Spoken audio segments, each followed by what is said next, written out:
박서윤, 그 결혼은 안 되겠네. 자네 집안은 곧 그 땅마저 잃게 될 판이지 않나. 이지아는 김민준과의 결혼이 자신의 마음뿐만 아니라 전라북도 시골에서 쇠락해가는 가문의 체면을 살려줄 것이라 믿었다. 아버지의 농장이 빚더미에 올라앉고 이씨 가문에 대한 흉흉한 소문이 마을에 파다한 가운데 그녀는 어머니의 위신과 아버지의 침묵을 지키려 웨딩드레스를 입었다. 하지만 성당 문 앞에서 민주는 더 부유한 가문의 딸인 최수아와 함께 도망치는 길을 택했다.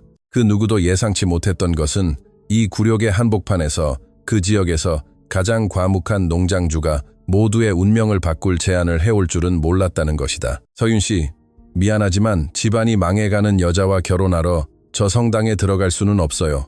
김민주는 전라북도의 작은 산타리타 성당 성구실 뒤에서 그렇게 말했. 종소리가 아직 하객들을 부르고 있었고 이지아의 웨딩드레스는 이제 막 의미를 잃어버린 약속처럼 돌바닥에 끌렸다. 몇 초간 그녀는 자신이 잘못 들었다고 생각했다. 긴장해서 그런 것이거나 재단에 서기 전에 서투른 농담일 수도 있었다. 하지만 민주는 후회하는 기색이 없었다. 창백하긴 했지만 죄책감 때문은 아니었다.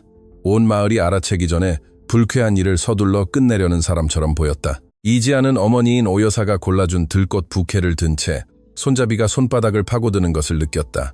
우리 아버지 농장 얘기하는 건가요? 그녀는 자신의 목소리조차 낯설게 느껴지며 물었. 민주는 곁눈질로 옆문을 쳐다봤다. 현실을 말하는 겁니다. 노력했지만 서윤 씨 집안은 가라앉고 있고 내 미래를 남의 빚에 묶을 수는 없어요. 밖에 광장은 붐볐다. 트럭들이 줄지어 주차되어 있었고 아주머니들은 임시로 만든 부채로 얼굴을 부채질하고 있었으며 아이들은 나무 벤치 근처를 뛰어다녔. 모자를 쓴 남자들은 궁금하지 않은 척했다. 지아의 아버지인 이영수 씨는 중요한 행사나 장례식에만 입는 검은 정장을 입고 성당 입구에서 기다리고 있었다. 그의 얼굴에는 가뭄, 은행, 병충해, 흉작을 모두 겪고도 밀린 고지서보다 딸의 공개적인 수치를 더 두려워하는 남자들의 지친 자부심이 서려 있었다. 오 여사는 첫 번째 줄에 앉아 묵주를 너무 꽉 쥐어 손가락이 하얗게 보일 정도였다. 이지아는 자신보다 그 두 사람을 먼저 생각했다. 이것이 늘 그녀의 단점이자 강점이었다. 땅이 먼저, 그 다음이 가족, 그리고 마지막이 자신의 고통이었다. 어머니가 저 안에 앉아 계시고 아버지가 저를 재단으로 이끌기 위해 기다리시는 지금 이 말을 하기로 선택한 건가요? 그녀가 민준에게 물었다. 그는 그녀가 여전히 품위를 요구하는 것에 짜증이 난 듯 깊은 숨을 내쉬었다. 그의 머릿속에서는 이미 결정이 끝난 일이었다. 신부님 앞에서 거짓말하는 것보다는 낫죠. 옆문이 삐걱거리며 열리고 마치 가장 잔인한 순간에 맞춰 등장하도록 연출된 장면처럼 최수아가 나타났다. 그녀는 평상 복이라기엔 너무 절제되고 순진해 보이기엔 너무 비싼 붉은색 원피스를 입고 있었다. 그 지역의 토지, 창고, 곡물 유통 경로를 장악하고 있는 기업의 주인인 최 회장의 딸이었다. 수아는 대놓고 웃지는 않았지만 그녀의 눈에는 추락을 지켜보러 온 사람의 만족감이 담겨 있었다. 민준 씨, 가야 해요. 그녀는 상냥한 척하며 말했다. 이지아는 그녀를, 그리고 그를 쳐다봤다. 질문이 던져지기도 전에 답은 이미 나와 있었다. 저 여자군요. 민주는 부정하지 않았다. 수아 씨와 그 가족은 제게 실질적인 기회를 줄 수 있어요. 사업 참여, 그룹 진출, 안정성. 저는 망해가는 농장을 살리려고 평생을 보내고 싶지 않아요. 망해가는 이라는 단어가 성구실 벽에 부딪히는 듯했다. 이지아는 얼굴이 화끈거렸지만 고개를 숙이지는 않았다. 우리 아버지 농장은 비겁한 남자 하나보다 훨씬 더 심한 것들도 견뎌냈어요. 수아가 부드러운 목소리로 한 걸음 다가왔다. 지아씨, 이걸 전쟁으로 만들지 말아요. 젊고 예쁘니까 더 소박한 사람, 자기 수준에 맞는 사람을 만날 수 있을 거예요. 이지아는 기쁨 없는 미소를 지었다. 제 수준이 문제였던 적은 없어요. 문제는 당신들이 자신들의 거짓말에 들어맞기 위해 저를 깎아내려야 한다는 거죠. 소문은 민준이 옆문으로 빠져나가기도 전에 시작되었다. 작은 마을에서는 소식이 흙길을 달리는 차보다 빠르다.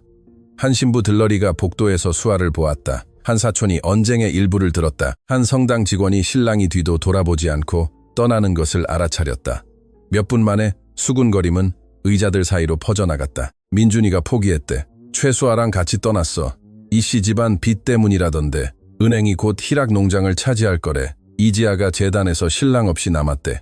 오 여사는 세 번째 수군거림을 듣고 일어섰지만 의자를 붙잡아야만 했다. 이영수 씨는 딸을 찾으러 성당 안으로 들어왔지만 다른 사람들의 입에 오르내리는 수치심만을 발견했다. 이지아는 울지도 뛰지도 베일을 찢지도 않은 채 하얀 드레스를 입고 성구실에서 나왔다. 그녀가 나타났을 때 찾아온 침묵은 비웃음보다 더 끔찍했다. 모두가 쳐다보면서도 안 보는 척했다. 그녀는 부모님에게 다가가 어머니의 손에 부케를 쥐어주었다.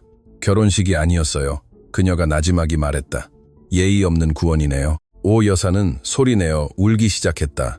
큰 소리는 아니었지만 딸의 고통을 더 키우지 않으려 어머니가 숨기려는 종류의 아픔이었다. 이영수 씨는 꼼짝도 하지 못했다. 눈은 붉어졌고 모자 근처에 손이 떨렸다. 내가 눈치챘어야 했는데. 그가 중얼거렸다.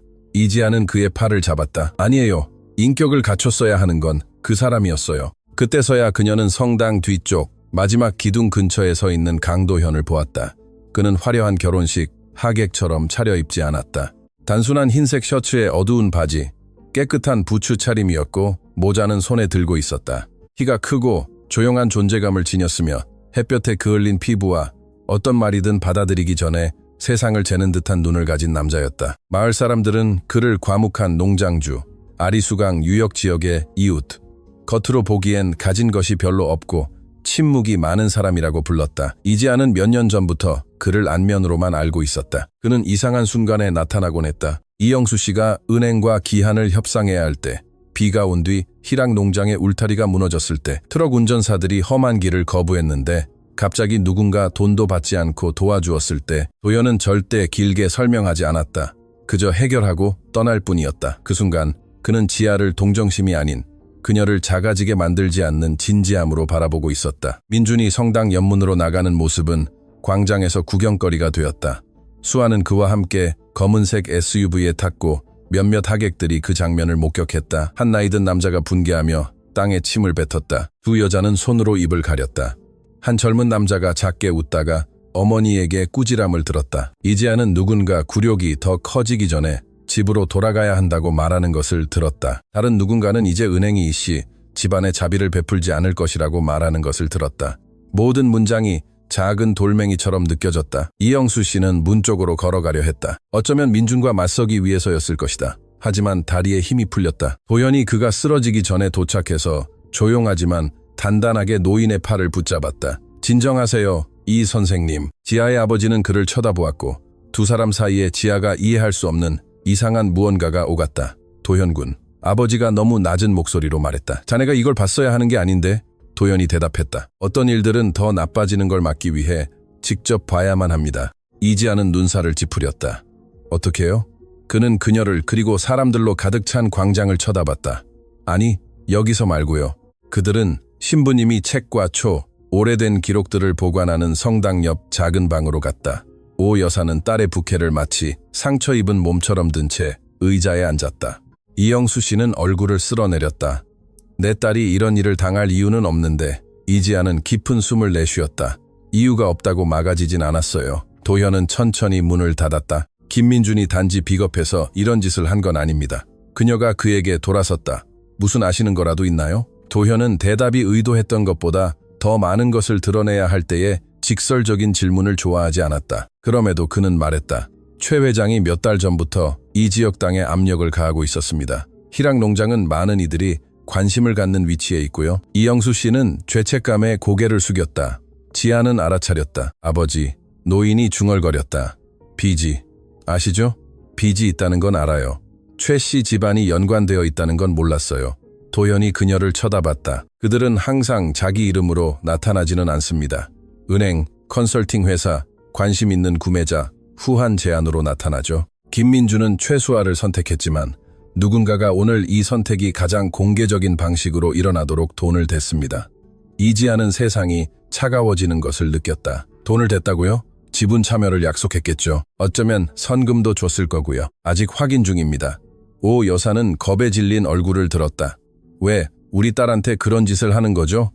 도연은 조심스럽게 대답했다. 굴욕을 당한 가족은 더 싸게 팔기 때문일까요? 버림받은 신부는 은행 앞에서 힘을 잃기 때문일까요? 마을 사람들이 이씨 집안이 끝났다고 믿으면 어떤 제안이든 구원으로 보이기 때문일 겁니다. 이지아는 드레스 천을 움켜쥐었다. 고통이 있었지만 그 아래에는 더 유용한 분노가 싹트기 시작했다. 그런데 당신이 이 일과 무슨 상관이죠? 도연은 그녀의 시선을 피하지 않았다. 제가 예전에 설명했어야 했던 것보다 더 많은 관련이 있습니다. 이영수 씨는 눈을 감았다.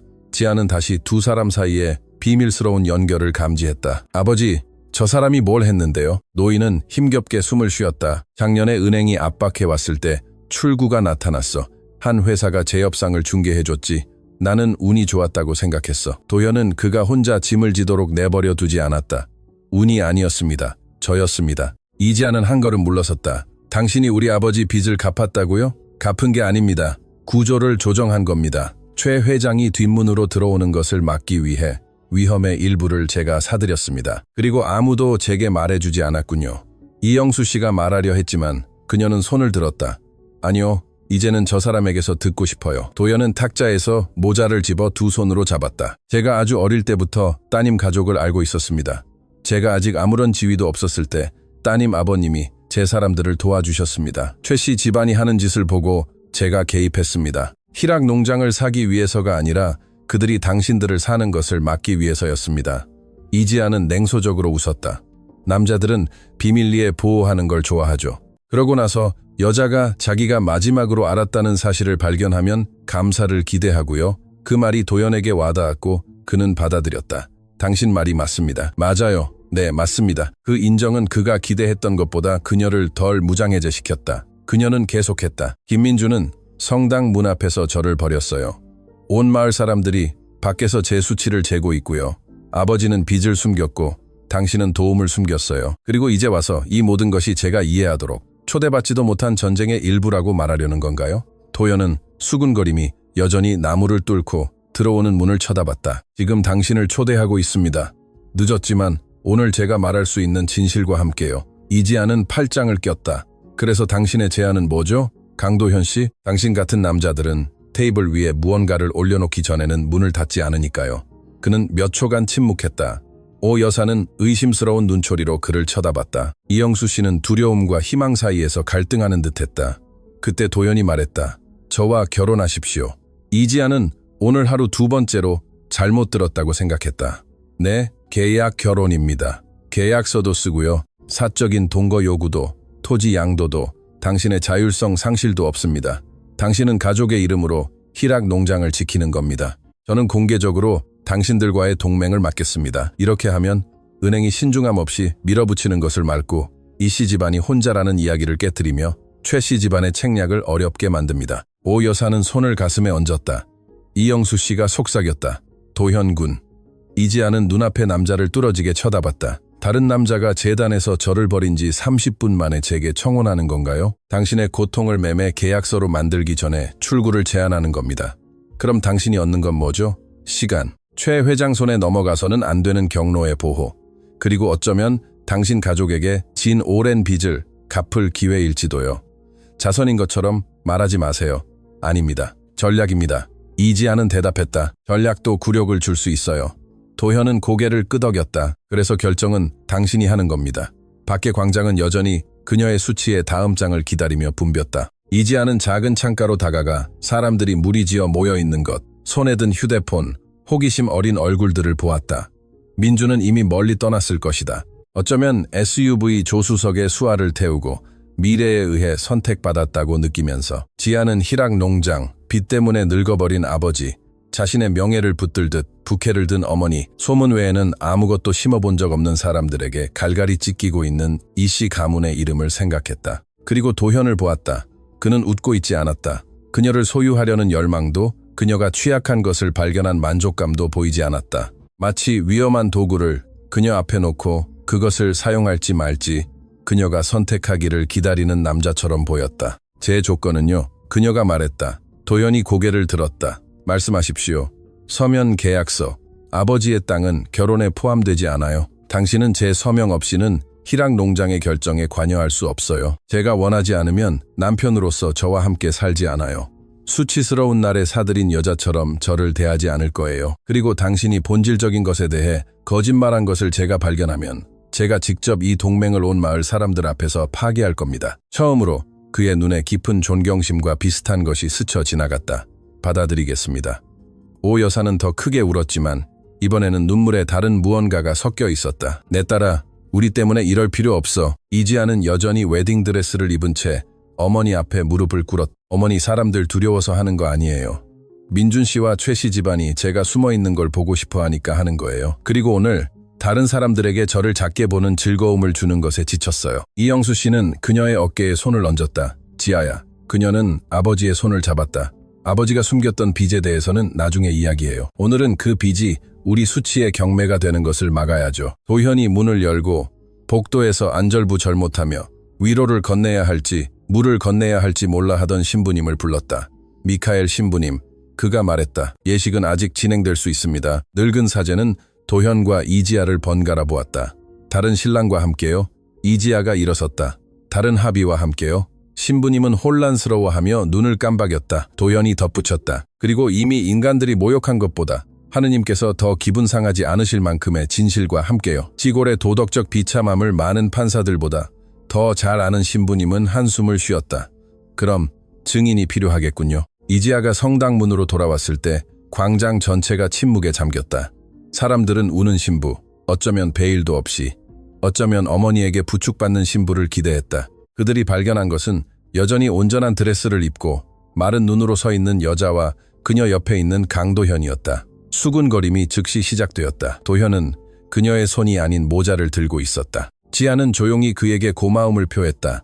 그는 로맨스를 연기하려 하지 않고 그저 곁에 머물렀다. 민주는 재단에 구멍을 남겼고 도현은 그 구멍이 사랑인 척하지 않았다. 그것은 동맹이고 보호이며 응답이었다. 미카엘 신부님이 그들 뒤에 나타나 망설이지만 단호한 목소리로 기록을 간단히 조정한 후 예식을 계속하겠다고 발표했다. 오 여사는 다시 거의 기절할 뻔했지만 이번에는 친구들이 동정이 아닌 놀라움으로 그녀를 부축했다. 이영수 씨는 딸에게 다가가 팔을 내밀었다. 확실하니? 그가 물었다. 이지아는 민준이 도망친 길을, 그리고 도현을, 그리고 하객들로 가득 찬 성당을 쳐다봤다. 확실한 건 아무것도 지금까지 저를 지켜주지 못했어요. 조건은 지켜주겠죠. 아버지는 자부심과 고통 사이에서 갈라진 웃음을 터뜨렸다. 그럼 들어가자. 이지아는 고개를 든 채 성당 중앙 통로를 걸어갔다. 한 걸음 한 걸음이 수군거림을 짓밟는 것 같았다. 도현은 몇 미터 앞에서 이제 민준이 버린 자리에 웃지도 손을 흔들지도 그날이 행복한 척하지도 않고 걸었다. 재단에서 나란히 섰을 때 그는 그녀에게만 들리도록 나지막이 말했다. 마지막 순간까지 포기할 수 있습니다. 지아는 그를 쳐다보지 않았다. 산타 리타 성상을, 그리고 어머니 손에 들린 부케를 쳐다봤다. 알아요. 그럼 왜 계속하는 겁니까? 그녀가 대답했다. 오늘 저에게서 선택권 하나를 빼앗아 갔으니까요. 저는 다른 선택을 할 겁니다.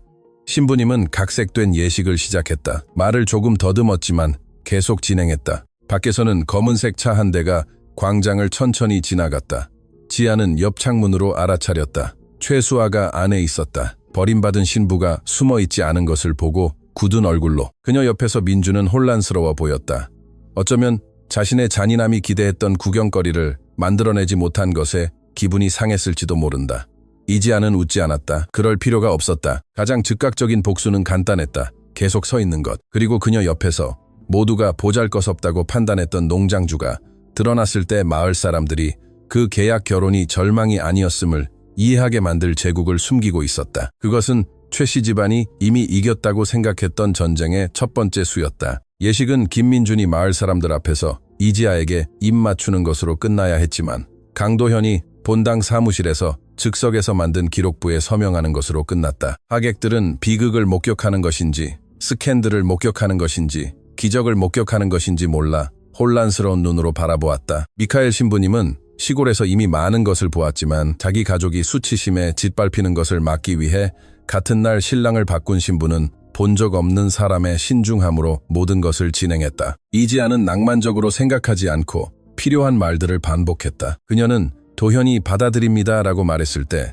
그의 목소리가 소유욕도, 조급함도, 누군가를 공개적으로 구하는 사람의 허영심도 없이 단호하게 나오는 것을 들었다. 이것이 그녀를 짜증나게 하면서도 동시에 진정시켰다. 서명 후에 그는 그녀에게 입 맞추려 하지 않았. 단지 고개를 숙여 합의는 여기서 시작되지만 신뢰는 아직 멀었다는 것을 인정하는 듯했다. 하지만 마을은 이미지가 필요했다. 그리고 이미지를 얻었다.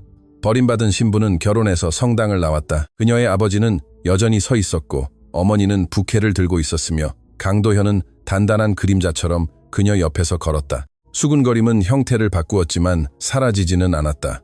전에는 불쌍하다고 했지만 이제는 절박하다고 했다. 이지아는 두 가지 말을 모두 듣고 어느 쪽도 자신의 다음 걸음을 좌우하게 두지 않기로 결정했다. 마을 회관에 차려진 작은 피로연에서 음식은 버리기엔 너무 잘 준비되었고 기쁨은 회복하기엔 너무 깨져 있었다. 오 여사는 위장된 동정심으로 자신을 안아주러 오는 아주머니들에게 미소를 지으려 애썼다. 이영수 씨는 창가 근처에 창백한 얼굴로 앉아 필요한 말만 대답했다. 도연은 서서 이상한 조심성으로 그에게 인사하는 남자들과 거의 대화를 나누지 않았다. 이지아는 몇몇 사람들이 그를 모두가 소박한 농장주라고 부르는 사람치고는 너무 지나친 존경심으로 대하는 것을 알아차렸다. 낡은 모자를 쓴 늙은 트럭 운전사가 그의 손을 잡고 생각 없이 말했다. 축하드립니다, 사장님. 도현은 그에게 휙 눈길을 보냈다. 남자는 즉시 정정했다. 아, 강 선생님 말입니다. 이지아는 그것을 마음에 담아두었다. 사장님, 나중에 따져 물을 것이다. 지금은 필요할 때 미소 짓고 민준이 있어야 할 빈 의자를 쳐다보지 않으려 애썼다. 최수아는 돌아오지 않았지만 그녀의 부재 또한 존재감이었다. 그 회관에 있는 모든 사람들은 이지아가 울지 궁금해했다. 그녀는 울지 않았다. 먼 친척 아주머니 한 분이 하느님은 굽은 선으로 바르게 쓰신다고 말했을 때 지아는 대답했다. 때로는 사람들이 모든 걸 굽게 만들어요. 아주머니, 하느님은 우리가 고치려고 애쓰는 걸 그냥 지켜보실 뿐이죠. 결혼 계약서는 그날 밤 시내 등기소가 아닌 희락 농장 부엌 식탁에서 작성되었다. 도현 앞에서 너무 긴장한 듯 보이는 이 변호사라는 지역 변호사와 함께였다. 이지아는 베일도 화장도 없이 어머니에게 빌린 소박한 원피스를 입고 있었지만 여전히 그날의 피로를 몸에 지니고 있었다. 도현은 식탁 반대편에 앉아 의자에 모자를 놓고 한 조항도 방해하지 않고 들었다. 이 씨 집안의 땅은 결혼에 포함되지 않는다. 희락 농장에 대한 어떤 결정도 이지아와 이영수 씨의 서명 없이는 내려질 수 없다. 결혼은 완전한 재산 분할로 이루어진다. 사적인 동거 요구는 없다. 도현은 빚 재협상에 대한 법적 지원을 보장하지만 도움을 소유권으로 전환하지는 않는다. 이지아는 모든 것을 2번 읽었다. 당신이 제게 알리지 않고 중간 회사를 통해 희락 농장과 협상할 수 없다는 조항을 넣고 싶어요. 도현이 고개를 들었다. 공평하군요. 이 변호사가 기침했다. 이건 이례적인데요. 지아는 그를 쳐다봤다. 아침에 재단에서 버림받았어요. 오후에 계약 결혼을 했고 제 주위의 남자들 절반이 제게서 무언가를 숨기고 있었다는 걸 알게 됐죠. 이제 이례적인 건 별거 아니에요. 도현은 거의 미소 지을 뻔했지만 감히 그러지는 못했다. 그는 그 조항에 서명했다. 다음 날 아침 마을은 이미 이야기를 20번은 다시 썼다. 빵집에서는 이지아가 분노 때문에 도현과 결혼했다고 했다. 약국에서는 도현이 항상 그녀를 짝사랑했다고 했다. 은행에서는 희락 농장이 시간을 벌었다고 수군거렸다. 이제 과묵한 농장주에게 기대고 있으니까 민준과 수아는 그들 나름대로 더 악의적인 버전을 퍼뜨렸다. 지아가 자존심 때문에 자신을 팔았다고. 도현이 절박한 그녀를 차지했고 이씨 집안은 파산을 숨기기 위해 결혼을 계략으로 이용하고 있다고. 이지아는 도현의 농장으로 잠시 이사가기 전에 기본적인 물품을 사러 시장에 들어갔을 때 첫 번째 버전을 들었다. 그녀가 지나가자 두 여자가 대화를 멈췄지만 너무 늦었다. 적어도 자기 청구서를 내줄 사람을 구했네. 한 여자가 중얼거렸다. 지아는 멈춰서서 2걸음 뒤로 돌아가 계산대 위에 바구니를 놓았다. 이모님, 제가 제 청구서를 내줄 사람이 필요하면 제 인생에 대해 말하기 전에 계산부터 할 줄 아는 사람을 찾을게요. 여자는 얼굴이 빨개졌다. 시장 주인은 지폐를 정리하는 척했다. 지아는 아무것도 사지 않고 바구니를 들고 나갔다. 밖에서 도현은 낡은 트럭에서 지켜보고 있었다. 그냥 넘어갈 수도 있었을 텐데요. 그가 말했다. 어제 너무 많은 걸 넘어갔어요. 그는 논쟁하지 않았다. 시동을 걸고 길을 따라갔다. 도현의 농장은 언뜻 보기에는 소박했지만 다시 보면 너무 이상했다. 본체는 넓은 베란다, 밝은 벽, 사치스럽지 않은 목재 가구, 잘 가꾸어진 마당이 있었다. 억만장자처럼 보이는 것도 권력을 외치는 것도 없었다. 하지만 주변에는 이례적인 움직임이 있었다. 정확한 시간에 트럭들이 드나들었고 남자들은 무전기를 사용했으며 사무실 책상 위에는 인쇄된 스프레드 시트가 있었고 벽에는 경로 지도가 붙어 있었으며 화물, 창고, 선적 기한에 대한 끊임없는 전화가 울렸다. 이지아는 가방 하나만 들고 트럭에서 내렸다. 도현은 옆 복도의 스위트룸을 가리켰다. 그 방은 당신 겁니다. 저는 뒷방에 머물겠습니다. 그녀가 그를 쳐다봤다. 직원들은 그걸 아나요?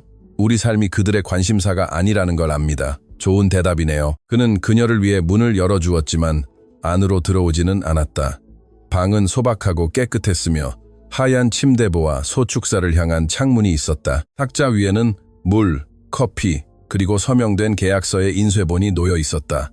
지아는 종이를 만졌다. 어제 전에 이걸 준비했나요? 도현이 복도에서 대답했다. 가능성을 준비했지 결정을 준비한 건 아닙니다. 그녀가 돌아섰다. 그 차이점을 여러 번 제게 증명해야 할 겁니다. 그가 고개를 끄덕였다. 알고 있습니다. 다음 며칠 동안 이지아는 계약 결혼이 사랑으로 한 결혼만큼이나 피곤할 수 있다는 것을 배웠다. 어쩌면 더. 왜냐하면 모든 행동이 감정적인 빚이 되지 않도록 제야했기 때문이다. 도연은 올바랐다.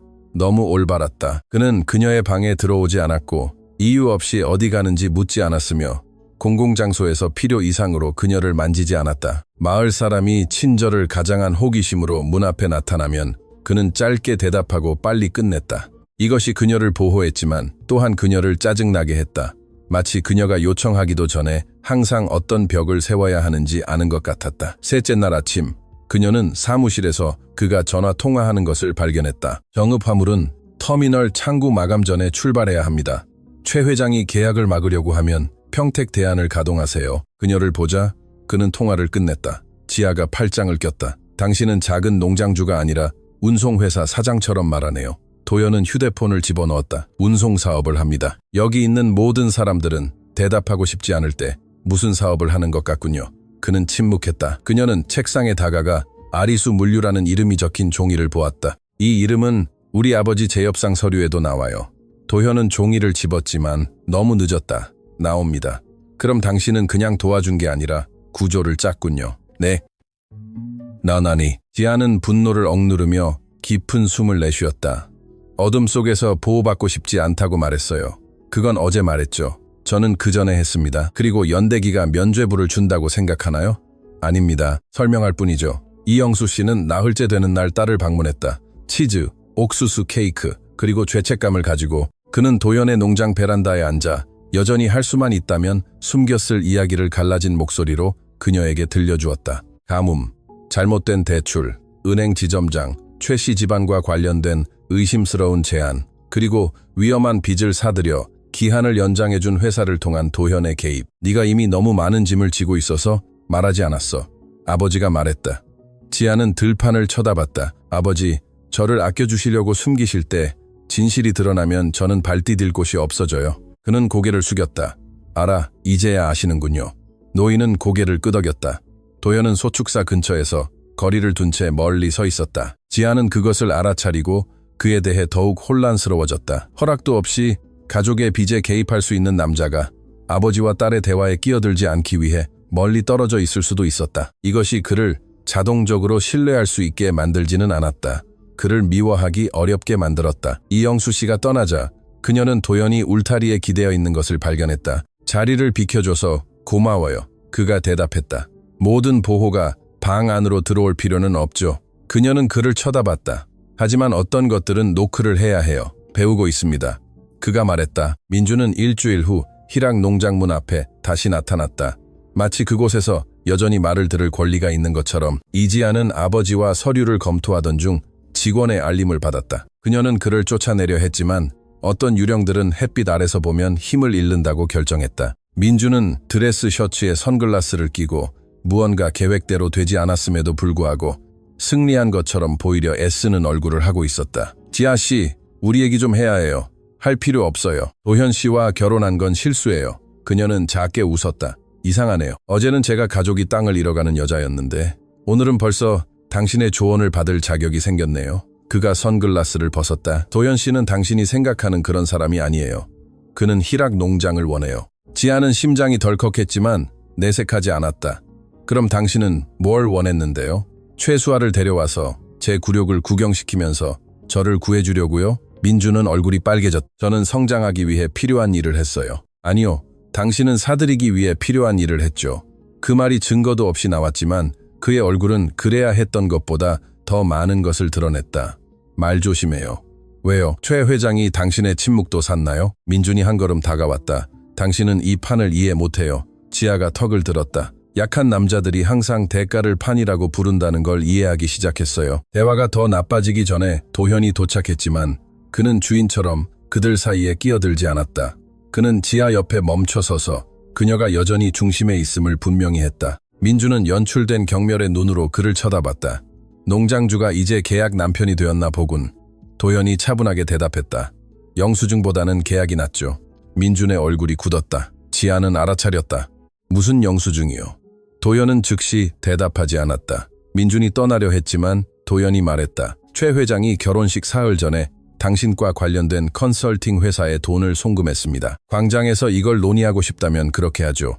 민준은 창백해졌다. 허풍 떠는 거죠. 도현은 주머니에서 휴대폰을 꺼내 모든 것을 보여주지 않고 문서의 머리글만 보여주었다. 아직은 아니지. 민준은 지아를 쳐다보며 어떤 우월감을 되찾으려 했었다. 그가 당신을 최 씨 집안에 대항하는 데 이용하고 있어요. 저는 적어도 제 미래를 선택하는 것에 대해 솔직했어요. 지아가 한 걸음 앞으로 나섰다. 당신은 자신의 비겁함을 더 이상 숨길 수 없을 때만 솔직했죠. 민준은 차에 타서 먼지를 일으키며 떠났다. 지아는 심장이 빠르게 뛰는 채로 서 있었다.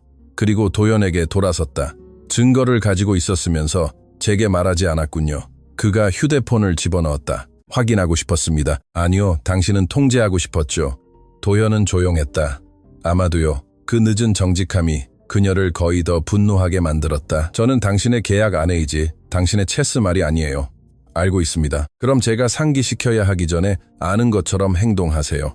그날 밤 지아는 도현과 저녁을 먹지 않았다. 그녀는 방에 머물며 계약서, 빚 관련 서류, 그리고 아리수 물류에 대해 찾을 수 있었던 몇 안 되는 정보를 읽었다. 읽으면 읽을수록 도현의 세계는 작아 보이지 않았다. 운송, 저장, 수출과 관련된 회사들, 터미널 지분 참여, 완전히 명확한 것은 아무것도 없었고 모든 것이 조각나 있었다. 마치 누군가가 여러 개의 문과 입구에 간판 하나 없는 제국을 건설한 것 같았다. 그녀는 다시 남자들이 자신보다 먼저 아는 진실 앞에서 웨딩드레스를 입고 있는 기분이 들었다. 차이점은 도현이 민준처럼 그녀를 경멸하지는 않았다는 것이다. 하지만 설명 없이 그녀를 보호하는 것 또한 권력의 한 형태일 수 있었다. 그가 문을 두드렸을 때 그녀는 대답하지 않았다. 그는 고집하지 않았다. 몇 분 후 그는 문틈으로 봉투 하나를 밀어 넣었다. 안에는 그가 가진 모든 것의 사본이 들어있었다. 민준에게 송금된 내역, 최 씨 집안의 압박, 그리고 희락 농장의 재협상에 관한 것들, 쪽지도 있었다. 당신 말이 맞습니다. 정보도 존중의 한 형태입니다. 늦게 시작합니다. 지아는 그 문장을 2번 읽었다. 용서하지는 않았지만 봉투는 간직했다. 다음 날 그녀는 도현을 축사에서 찾았다. 그는 몇몇 직원들이 사료 포대를 나르는 것을 지켜보고 있었다. 읽었어요.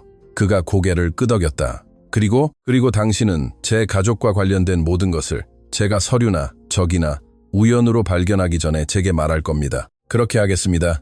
그리고 제가 아리수 물류에 대해 물으면요? 그는 잠시 침묵했다. 오늘 일부를 대답하겠습니다. 나머지는 아직 다칠 수 있는 사람들이 관련되어 있습니다. 지아는 냉소적으로 웃었다.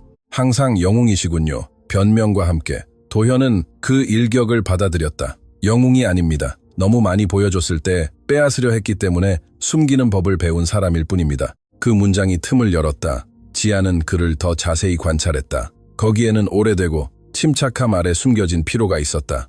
누가 그랬는데요? 제 가족, 동업자들, 사람보다 서명을 더 사랑하는 사람들이요. 그녀가 팔짱을 꼈다. 클럽에 오신 걸 환영해요. 처음으로 그는 작고 슬픈 진짜 미소를 지었다. 아리수 물류는 제가 통제하는 회사 중 하나입니다. 곡물 경로를 보호하죠. 희락 농장은 그 경로 중 하나에 있습니다. 당신 아버님은 몇 년 전 제가 아직 힘이 없을 때 저를 도와주셨습니다. 제가 나중에 도운 거죠. 당신들을 사기 위해서가 아니고요. 지아가 시선을 고정했다. 증명하세요. 행동하기 전에 당신에게 계속 말하는 것으로 그가 대답했다. 증명하겠습니다. 계약 결혼은 그때부터 서면으로 된 것 이상의 살아있는 규칙들을 갖기 시작했다. 지아는 희락 농장에 관한 회의에 참여하기 시작했다. 도현은 어떤 결정이든 내리기 전에 서류를 보냈다. 그녀는 아침에 아버지의 농장을 방문하고 오후에 도현의 집으로 돌아왔다. 항상 마을 사람들의 시선을 의식하면서 소문은 계속되었지만 톤이 바뀌었다. 민주는 더 이상 그렇게 의기양양해 보이지 않았다. 최수아는 광장에 덜 나타났다. 하지만 최 회장은 다른 쪽에서 압박하기 시작했다. 이웃 지역에 터무니없는 가격을 제시하는 구매자, 지역 라디오에 심어진 농장주들 간의 분쟁에 대한 뉴스, 너무 많은 질문을 하는 은행 지점장. 도연은 판을 아는 사람의 눈으로 모든 것을 지켜봤다. 지아는 이제 그 판을 자신도 보기를 요구했다. 어느 날 오후 그들이 농장길을 걷고 있을 때 그녀가 말했다. 언젠가 제가 당신 편에 선다면 도연 씨, 그건 당신이 저를 수치심에서 구해줬기 때문이 아닐 거예요. 저를 무지하게 두려워하지 않았기 때문일 겁니다. 그가 지평선을 쳐다봤다. 그럼 할 일이 많군요. 네. 그리고 당신은요? 그녀가 눈살을 찌푸렸다. 저는 내민 모든 손이 족쇄라고 생각하지 않고 도움을 받아들일 건가요? 지아는 대답하지 않았다. 그 질문은 그들 사이에 남았다. 버리기에는 너무 공평했다. 그 장의 마지막 장면에서 이지아는 혼자 산타리타 성당으로 돌아갔다. 꽃도, 하객도, 음악도, 수군거림도 없었다. 오직 텅 빈 의자들, 촌농 냄새, 그리고 소박한 스테인드 글라스를 통해 들어오는 늦은 오후의 빛뿐이었다. 그녀는 민준이 서 있을 용기가 없었고 도현이 사랑을 가장하지 않고 들어서기를 받아들인 재단까지 걸어갔다. 의자의 나무를 만지고 깊은 숨을 내쉬었다. 수치심은 여전히 그곳에 살고 있었지만 더 이상 혼자 지배하지는 않았다. 도현과의 결혼은 계약, 전략, 공개적인 응답으로 시작되었다. 아직 사랑은 아니었다. 그가 계속 진실을 숨긴다면 결코 사랑이 되지 않을 수도 있었다. 하지만 감옥도 아니었다. 버림받은 이후 처음으로 지아는 그날을 패배가 아닌 다른 무언가로 바꿀 수 있다고 느꼈다. 밖으로 나왔을 때 그녀는 도연이 낡은 트럭에 기대어 밖에서 기다리고 있는 것을 발견했다. 오? 라고 하지 않았어요. 그녀가 말했다. 알아요. 그럼 왜 왔어요? 그가 성당을 쳐다봤다. 때로는 보호하는 것이 밖에서 기다리는 것이기 때문입니다. 지아는 나무 문을 잠시 잡았다. 빨리 배우시네요. 좋은 이유가 있습니다. 그녀는 도움을 청하지 않고 트럭에 탔다. 도연은 아무 말도 하지 않았다. 그리고 두 사람이 흙길을 따라가는 동안 마을은 그들이 절망이라고 불렀던 결혼이 어쩌면 사실은 최 씨 집안이 살 수 없었던 첫 번째 성벽이었을지도 모른다고 이해하기 시작했다. 이지아는 다음 주 강도현의 보호가 그가 베란다에서 인정했던 것보다 더 깊은 뿌리를 가지고 있다는 것을 발견했다. 염탐 때문은 아니었다. 비록 그녀의 분노가 그 단어를 정당화했을지라도 그것은 끈기 때문이었다.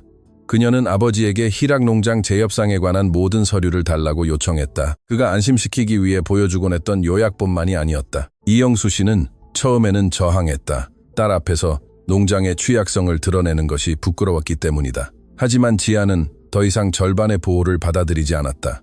그들은 부엌 식탁에서 오후 내내 보관된 종이 냄새가 나는 폴더, 은행 계약서, 부록, 통지서, 매수 제안서를 열어보았다. 3개의 다른 문서에서 같은 이름이 나타났다. 아리수 농촌 지주회사, 다른 2개에서는 아리수 통합물류.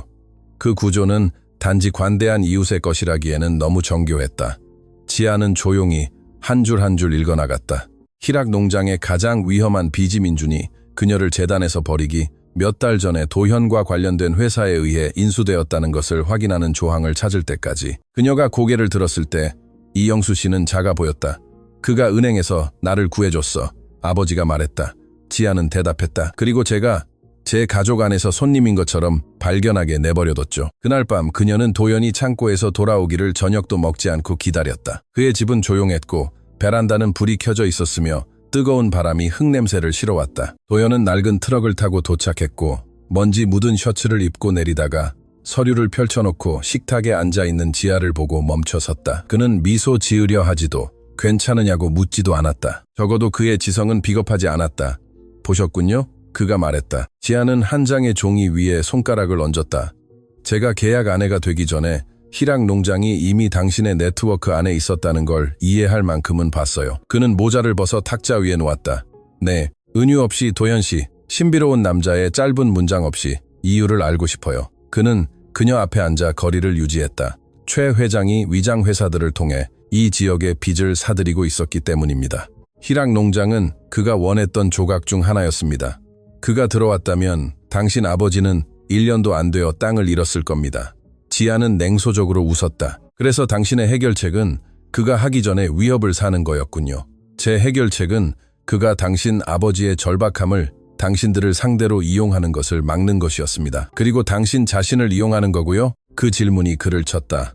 그는 몇 초간 침묵했다. 네, 그것도요. 지아는 눈을 감았다. 그의 정직함은 변명에 쌓여오지 않았기 때문에 아팠다. 도현은 의도했던 것보다 더 많은 것을 이야기했다. 어쩌면 마침내 자신의 모든 침묵이 자신에 대한 무기가 된다는 것을 이해했기 때문일 것이다. 그는 희락 농장 지역이 전라북도 남서부 농장들, 협력 창고, 그리고 수출 통로 사이의 곡물 유출 경로에서 전략적인 지점에 위치한다고 설명했다. 최씨 그룹이 취약한 농장들을 사들이고 도로 접근을 통제하며 재정적 압박으로 소규모 생산자들에게 팔도록 강요하여 평행 경로를 구축하려 했다고 설명했다. 그리고 몇 년 전 이영수 씨가 아직 젊고 큰 가문의 배경이 없던 도현과 많은 이들이 거래하기를 거부했을 때 그의 사업을 도와주었다고 설명했다. 당신 아버님은 제가 신용도 평판도 없을 때 기계를 빌려주셨습니다. 그가 말했다. 불공정한 계약을 요구하지도 제 땅의 일부를 달라고 하지도 말 이상의 어떤 것도 요구하지 않으셨습니다. 저는 잊지 않았습니다. 지아는 그를 보았지만 감사가 분노를 삼키게 두지는 않았다. 그건 아버지가 한 일이에요. 제가 한 게 아니고요. 그런데도 당신은 저를 대신해서 결정했어요. 도현은 고개를 끄덕였다. 당신을 대신해서가 아니라 당신 주변에서 결정했습니다. 하지만 어둠 속에 있던 사람에게는 그 차이가 작게 보인다는 것을 이해합니다. 그녀는 일어섰다. 작게 보이는 게 아니라 작은 거예요. 다음 날 마을은 새로운 버전의 이야기를 받았다. 돈을 받고 자발적인 가십처럼 보이도록 정교하게 심어진 이야기였다. 지역 라디오에서 한 해설가는 지아와 도현의 결혼이 잘 설명되지 않은 재산 관련 책략이었다고 암시했다. 시장에서는 도현이 항상 희락 농장을 탐냈다고 했다. 은행 문 앞에서는 누군가 지아가 신랑을 채권자로 바꿨다고 말했다. 소문의 출처는 너무나 명백했다. 민준과 최수아는 의기양양한 커플처럼 마을에 나타나 계산된 인사를 건네고 다른 사람들이 이해하지 못할 때도 마음을 따라야 한다는 식의 말을 했다. 지아는 농협에 수학 관련 서류를 떼러 들어갔을 때 그런 말 중 하나를 들었다. 수아는 선글라스를 끼고 도끼 있는 평온함을 유지하며 그곳에 있었다. 지아씨, 잘 지내시길 바라요. 긴급 결혼 생활은 힘들겠어요. 지아는 그녀를 쳐다봤다. 매수된 남자와 사는 것보다는 덜 힘들겠죠.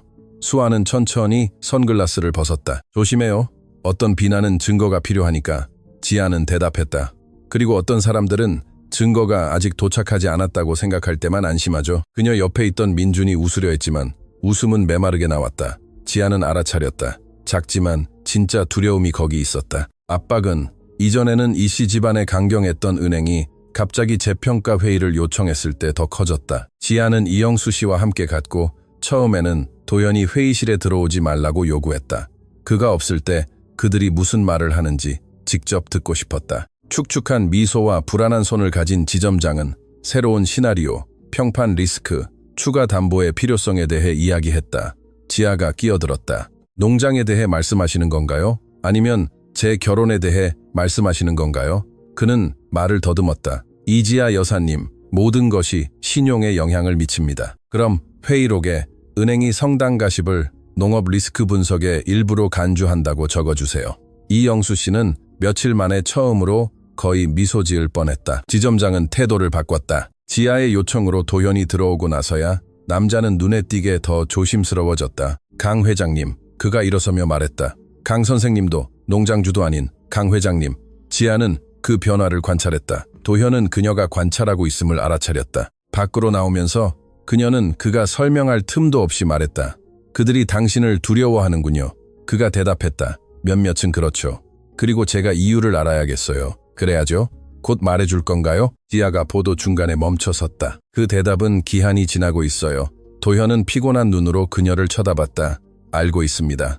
민준의 외관에 첫 번째 균열이 생긴 것은 그의 부주의 때문이었다. 농협의 젊은 직원, 지아의 옛 동료의 사촌이 부분적으로 삭제된 대화의 스크린샷을 가지고 도현을 찾아왔다. 거기서 민준은 최 회장이 약속한 목과 결혼식 날의 소동을 언급했다. 도현은 즉시 지아에게 보여주지 않았다.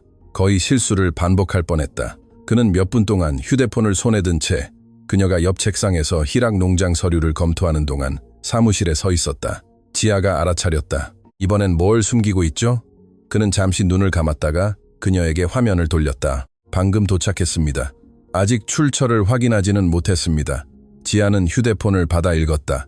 그녀의 얼굴에서 핏기가 가셨다가 분노로 돌아왔다. 민준이 저를 버리는 대가로 돈을 받았군요. 그런 것 같습니다. 같다고요? 확인하기 전까지는 증거라고 부르지 않을 겁니다. 그녀는 휴대폰을 돌려주었다.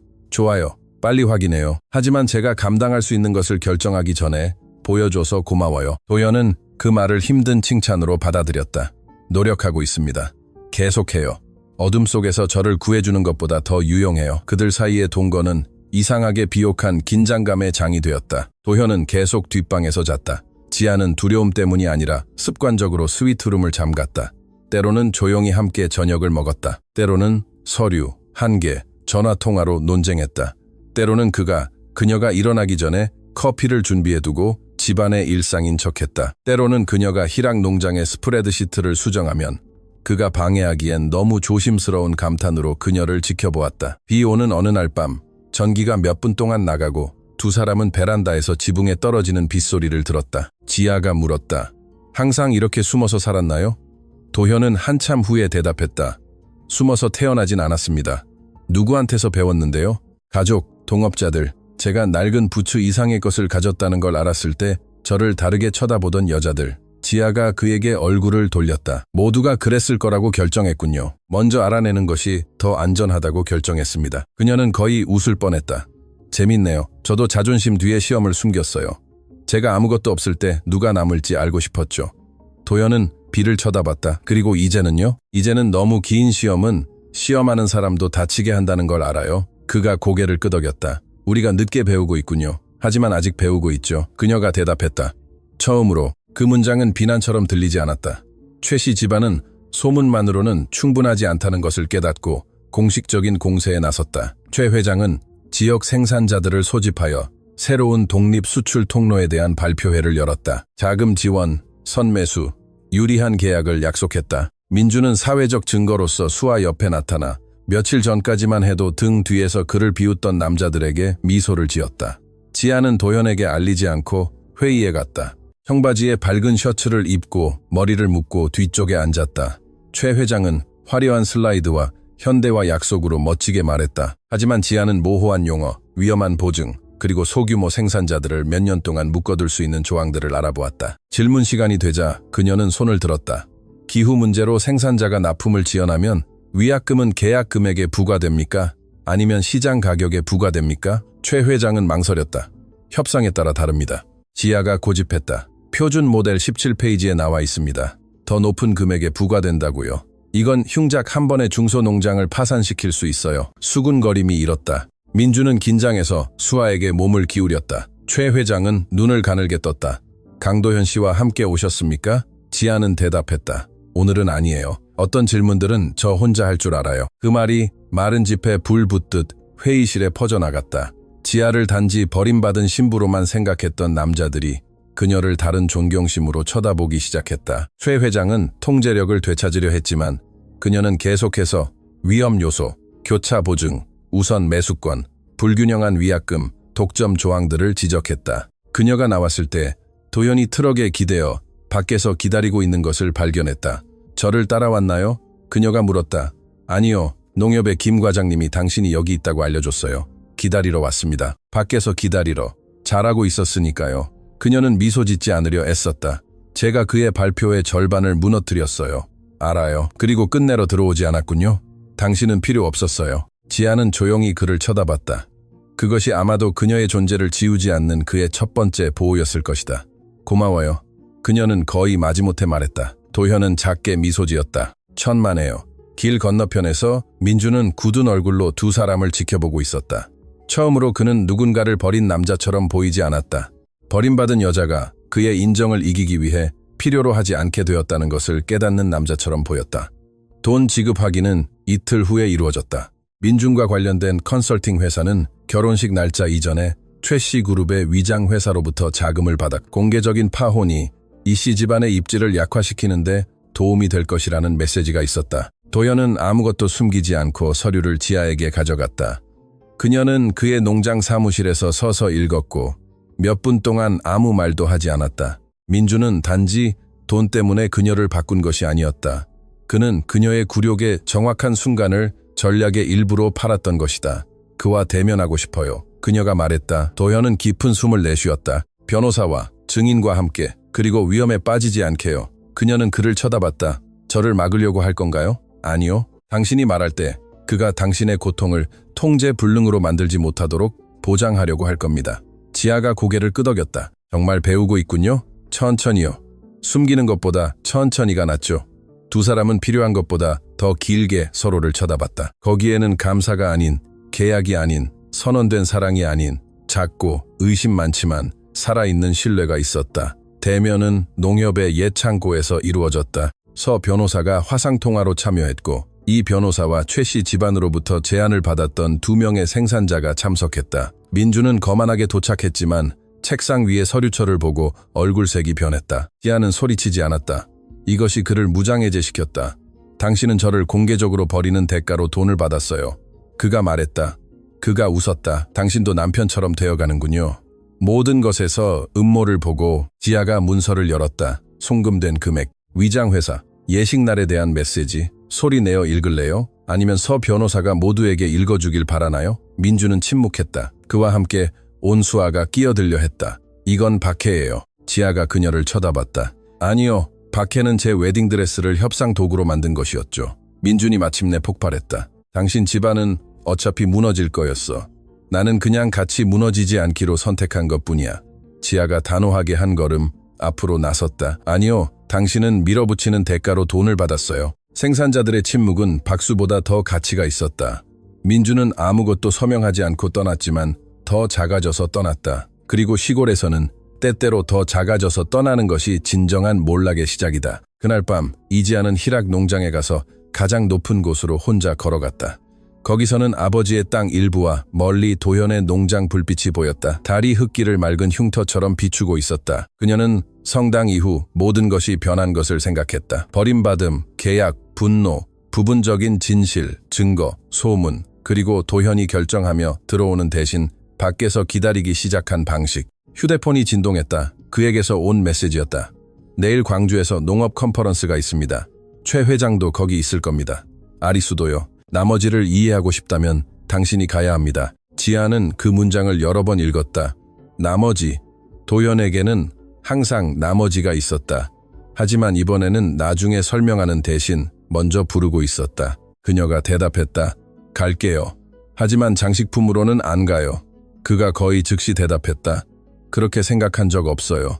지아는 휴대폰을 집어넣었다. 처음으로 조금 믿었다. 다음 날 그녀는 낡은 부츠를 신은 농장주가 한국의 곡물업계가 잘 아는 이름을 지니고 있다는 것을 발견하게 될 것이고 그의 거짓말이 보호였는지 두려움이었는지 아니면 또 다른 우아한 권력의 형태였는지 결정해야 할 것이다. 광주의 농업 컨퍼런스는 최신 농업기술, 거대한 기계, 작황 지도가 있는 스크린, 신용을 제공하는 은행, 국제무역회사, 여러 도의 생산자들, 그리고 곡물을 지정학처럼 이야기하는 임원들로 가득 찬 현대적인 컨벤션 센터에서 열렸다.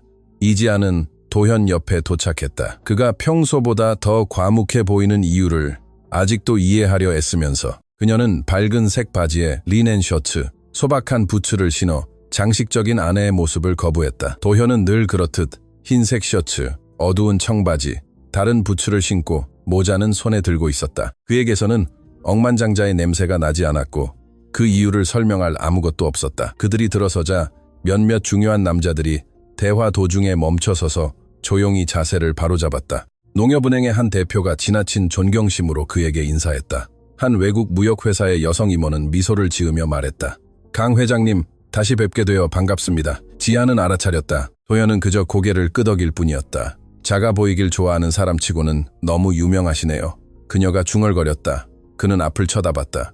오늘 이해하게 될 겁니다. 그 대답은 그녀를 안심시키지 않았다. 지아는 도현이 말을 아낄 때는 그 뒤에 많은 것이 숨겨져 있다는 것을 이미 배웠다. 주 강당에서 패널은 수출 통로, 곡물 물류, 그리고 중부 지역의 생산 주권을 알렸다. 지아는 도현과 함께 세 번째 줄에 앉았다. 최 회장은 보좌관들과 그녀를 못 본 척하는 최수아에게 둘러싸여 앞에 있었다. 민준도 거기 있었다. 성당에서보다 작아졌지만 여전히 이기는 편에 속한 척하려 했었다. 그가 지아를 알아차리자 시선을 피했다. 이것은 그녀가 상상했던 것보다 덜 만족스러웠다. 그의 수치가 그녀의 수치를 지우지는 않았다. 단지 돈으로 사들였던 잔인함이 이제 이자를 내기 시작했다는 것을 확인할 뿐이었다. 사회자가 패널의 이름을 소개했다. 무역회사 임원들, 농협 대표들, 은행이사, 그리고 마지막으로 아리수 수출의 지배주주인 강도현. 지아는 그에게 얼굴을 돌렸다. 세상이 각도를 바꾸는 것 같았다. 지배주주, 아리수 수출. 낡은 부츠와 흙먼지 묻은 트럭을 탄 그녀 옆에 앉아있던 남자가 놀라지 않은 채 일어나 의자에 모자를 놓고 마치 자기 방에 들어가는 사람처럼 무대로 걸어갔다. 그의 뒤 스크린에는 아리수 수출의 로고가 켜졌다. 푸른 들판 위로 푸른 강을 가로지르는 황금색 선. 그 아래에는 지아가 2번 읽어야 했던 숫자들. 4개도에 걸친 창고, 항만터미널 지분 참여, 아시아 및 유럽과의 수출 계약, 외주 운송단, 철도 노선, 통합 운영, 그리고 소박한 농장주의 어떤 개념에도 들어맞지 않는 매출액. 형중은 호기심이 아닌 인정으로 그를 존경하며 맞이했다. 도현은 미사 여구 없이 말했다. 그는 한국 곡물의 미래가 고립된 토지 소유보다는 경로, 저장, 신용, 예측 가능성의 윤리적 통제에 더 많이 의존하게 될 것이라고 설명했다. 불균형한 계약의 짓밟히는 소규모 생산자들에 대해 이야기했다. 전략적 자산을 차지하기 위해 빚을 사들이는 그룹들에 대해 이야기했다. 물류 통로를 전체 경제의 혈관으로 이야기했다. 지아는 들으면서 동시에 자부심과 분노를 느꼈다. 자부심은 그가 똑똑했기 때문이고, 분노는 그 똑똑한 남자가 뒷방에서 자면서 그녀의 가족을 포함하는 조각들을 결정하는 동안 단지 과묵한 이웃인 척했기 때문이다. 최 회장은 정중한 미소로 발언권을 요청했다. 도현 씨, 우리 모두 아리수를 존중하지만 시장은 경쟁도 필요합니다. 모든 채무 인수가 적대적 인수 시도는 아닙니다.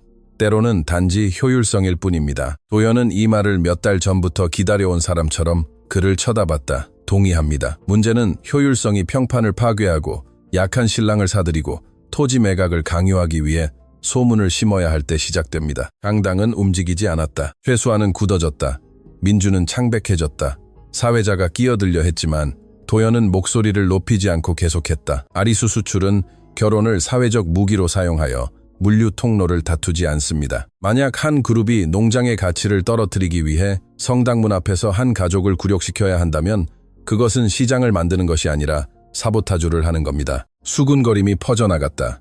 지아는 심장이 너무 세게 뛰어 자신의 숨소리조차 거의 듣지 못했다. 최 회장은 웃었지만 웃음은 실패했다. 공개적인 비난은 증거가 필요합니다. 도현이 대답했다. 그래서 아직 무대가 아닌 부문별위원회의 비공개 회의에 서류를 가져왔습니다. 마지막 말은 깨끗한 위협처럼 떨어졌다. 민준이 일어섰지만 수아가 그의 팔을 잡았다. 너무 늦었다. 모두가 이미 두려움을 보았다. 비공개 회의는 농협 대표들, 법률 고문들, 투자자들, 그리고 전략적 생산자들이 있는 더 작은 방에서 열렸다. 지아는 도현이 문을 건너기 전에 멈춰서서 당신이 원하면 들어오십시오. 희락 농장에 관한 어떤 것도 당신 없이 논의되지 않을 겁니다. 라고 말했기 때문에 들어갔다. 그 문장은 작았지만 그의 실수의 일부를 만회했다. 그녀는 들어갔다. 최 회장은 이해 상충을 주장하며 막으려 했다. 지아가 도현보다 먼저 대답했다. 이해 상충은 당신이 제 땅, 제 결혼, 그리고 제 굴욕을 제 면전에서 논의하는 것입니다. 오늘은 안 돼요. 몇몇 생산자들이 시선을 교환했다.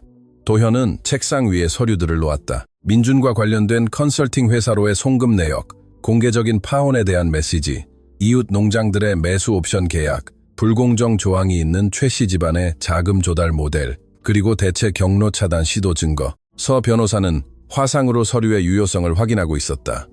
민준은 모든 것이 오해라고 말하려 했다. 지아가 그를 쳐다봤다. 재단에서 저를 버리는 대가로 돈을 받았나요? 그가 말을 더듬었다. 직업 전환을 위한 컨설팅 비용을 받았습니다. 최수아는 낮은 목소리로 긴장해서 말했다. 도현은 화면에 투사된 메시지를 열었다. 이씨 신부의 추락은 가족의 저항을 낮추는 데 도움이 된다. 방은 침묵에 잠겼다. 지아는 민준을 쳐다보지 않았다. 더 이상 자신의 서명에서 살아남으려 애쓰는 그의 얼굴을 보고 싶지 않았다. 최 회장은 피해가 단지 사회적인 것이 아니라 상업적인 것이 될 것이라는 것을 깨달았을 때 처음으로 평정을 잃었다. 도현 씨, 잘 생각해봐. 이걸 폭로하는 건 업계 전체에 해가 돼. 도현이 대답했다. 아니요. 숨기는 것이 해가 됩니다. 폭로하는 것은 아마도 몇몇 생산자들이 당신과 읽지 않고 서명하는 것을 막아줄 겁니다. 한 농협 대표가 법적 분석이 있을 때까지 최 씨 집안의 발표를 즉시 중단할 것을 요청했다. 2명의 투자자가 자리를 떴다. 수아는 아버지와 단둘이 이야기하려 했지만 도현은 소리칠 필요 없이 이미 순간을 이겼다. 하지만 지아는 승리감을 느끼지 못했다. 그녀는 또 다른 진실에 꿰뚫린 기분이었다. 도현은 중요한 사람들로 가득 찬 방에서 최 회장을 파괴할 충분한 힘을 가지고 있었고, 그럼에도 불구하고 작은 성당에서 단지 방패를 제공하는 남자처럼 그녀와 결혼했다. 회의가 끝났을 때 그녀는 그보다 먼저 복도로 나갔다. 공기가 필요했다. 도현이 뒤따라왔지만 몇 걸음 떨어진 곳에서 멈춰서서 거리를 존중했다. 지아 씨, 그녀가 돌아섰다. 아리수 수출의 지배주주. 그녀의 문장은 질문이 아니라 비난이었다. 그가 고개를 끄덕였다. 네, 재벌. 회사는 그렇습니다. 저는 충분한 지분을 통제하고요. 그녀는 냉소적으로 웃었다. 거대한 거짓말에 대한 참 겸손한 대답이네요. 도현은 그 일격을 받아들였다. 더 일찍 말했어야 했습니다. 저에게 청혼하기 전에 흥미로운 시작이었을 텐데요.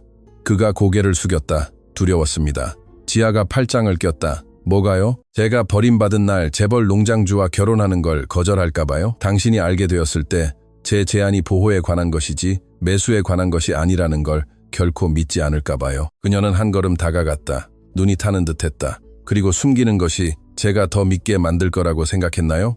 아니요. 제게 시간을 줄 거라고 생각했습니다. 무슨 시간이요? 당신이 아리수를 보기 전에 저를 도연으로 봐줄지 알 수 있는 시간이요. 지아는 침묵했다. 그 대답은 버리기에는 너무 인간적이었지만 즉시 용서하기에는 너무 이기적이었다. 당신과 저는 제가 바라는 것보다 더 많이 닮았어요. 그녀가 말했다. 저는 자존심 뒤에 제 고통을 숨겼어요. 당신은 단순함 뒤에 권력을 숨기고요. 둘 다 두려움을 전략이라고 부르면서 도현은 깊은 숨을 내쉬었다. 아마도요. 아마도가 아니라 네. 그가 고개를 끄덕였다. 네. 나중에 컨벤션 센터 외부 공간에서 도현은 빠진 부분을 이야기했다. 상속 문제로 분열된 가족, 그가 젊었을 때 그를 통제권에서 몰아내려 했던 사촌들, 사업의 규모를 알게 된 후 접근해온 여자들, 우정을 계약 접근권과 혼동했던 동업자들에 대해 말했다. 그는 겸손을 연기하기 위해서가 아니라 재산보다 사람을 먼저 보는 사람을 걸러내기 위해 소박하게 살기 시작했다고 말했다. 하지만 너무 많은 필터는 벽이 되죠. 지아가 말했다. 그가 그녀를 쳐다봤다. 이제 알아요. 제가 말해서 아는 건가요? 아니면 이미 이해해서요? 아프지 않게 말할 기회를 놓쳤기 때문입니다. 그녀는 시선을 피했다. 도현 씨, 저는 저에게서 선택권을 빼앗아간 날에 선택이 필요했기 때문에 이 결혼을 받아들였어요. 그 선택 또한 제가 모르는 것들에 둘러싸여 있었다는 걸 알게 되면 그 선택은 작아져요. 그가 마치 그 문장이 물리적으로 무거운 것처럼 한 걸음 뒤로 물러섰다. 그럼 당신의 선택을 더 크게 만들겠습니다.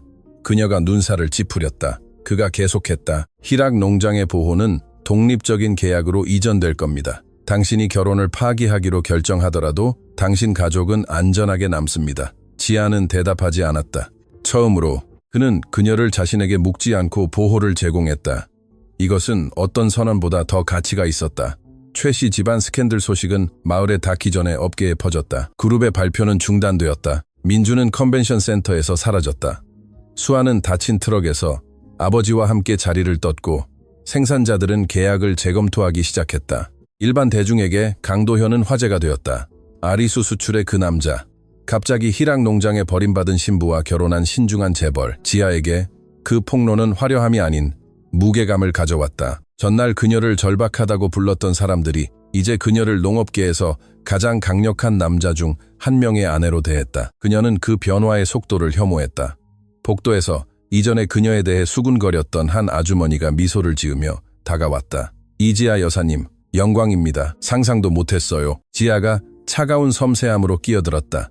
덜 상상하는 것이 보통 문제죠. 여자는 물러섰다. 도현은 멀리서 보고 개입하지 않았다. 좋다. 이제 모두가 계산할 줄 아는 그녀의 가치를 그가 번역해 줄 필요는 없었다. 돌아오는 길에 지아는 그의 옆이 아닌 트럭 뒷좌석에 앉겠다고 했다. 도현은 논쟁 없이 받아들였다. 광주와 희락 농장 지역 사이의 길은 그 어느 때보다 길어 보였다. 라디오는 낮게 켜져 있었고 하늘은 천천히 어두워졌다. 거의 1시간 후 지아가 말했다. 민주는 제가 가난해서 저를 버린 게 아니에요. 제가 버려질 만한 사람처럼 보이도록 돈을 받고 버린 거예요. 도현이 백미러로 쳐다봤다. 네. 그리고 당신은 제 땅이 당신의 경로에 중요했기 때문에 저와 결혼했죠. 그가 대답하기 전에 숨을 골랐다. 그것도요. 그 말이 아팠지만 정직함이 중요했다. 그리고 그들이 당신을 파괴하는 것을 원치 않았기 때문입니다. 그 부분은 그것도요. 다음에 오면 믿기 더 어려워요. 알고 있습니다. 지아는 지쳐서 머리를 좌석에 기댔다. 당신에게서 멀리 떨어져서 생각해야겠어요. 도연은 핸들을 더 꽉 잡았지만 목소리는 차분하게 나왔다. 어디로 가고 싶습니까? 희락농장, 부모님 댁이요. 모셔다 드리고. 그 다음은요? 그 다음은 당신이 다시 제 말을 듣고 싶어 할지 결정할 때까지 기다리겠습니다. 그녀는 눈을 감았다. 그것은 올바른 대답이었다. 어쩌면 그래서 아팠는지도 모른다. 이영수 씨와 오 여사는 즉각적인 질문 없이 지아를 맞이했다. 시골 부모님들은 자부심의 침묵과 상처 입은 딸의 침묵의 차이를 안다. 그녀는 집에 들어가 부츠를 벗고 베란다에 앉아 마침내 울었다. 재단 때문도 민준 때문도 아니었다. 주위의 모든 남자들이 숨겨진 판을 가지고 있었다는 것을 발견한 피로감 때문에 울었다. 민준은 그의 대가와 함께, 아버지는 그의 빚과 함께, 도현은 그의 제국과 함께. 오 여사는 옆에 앉아 그녀의 손을 잡았다.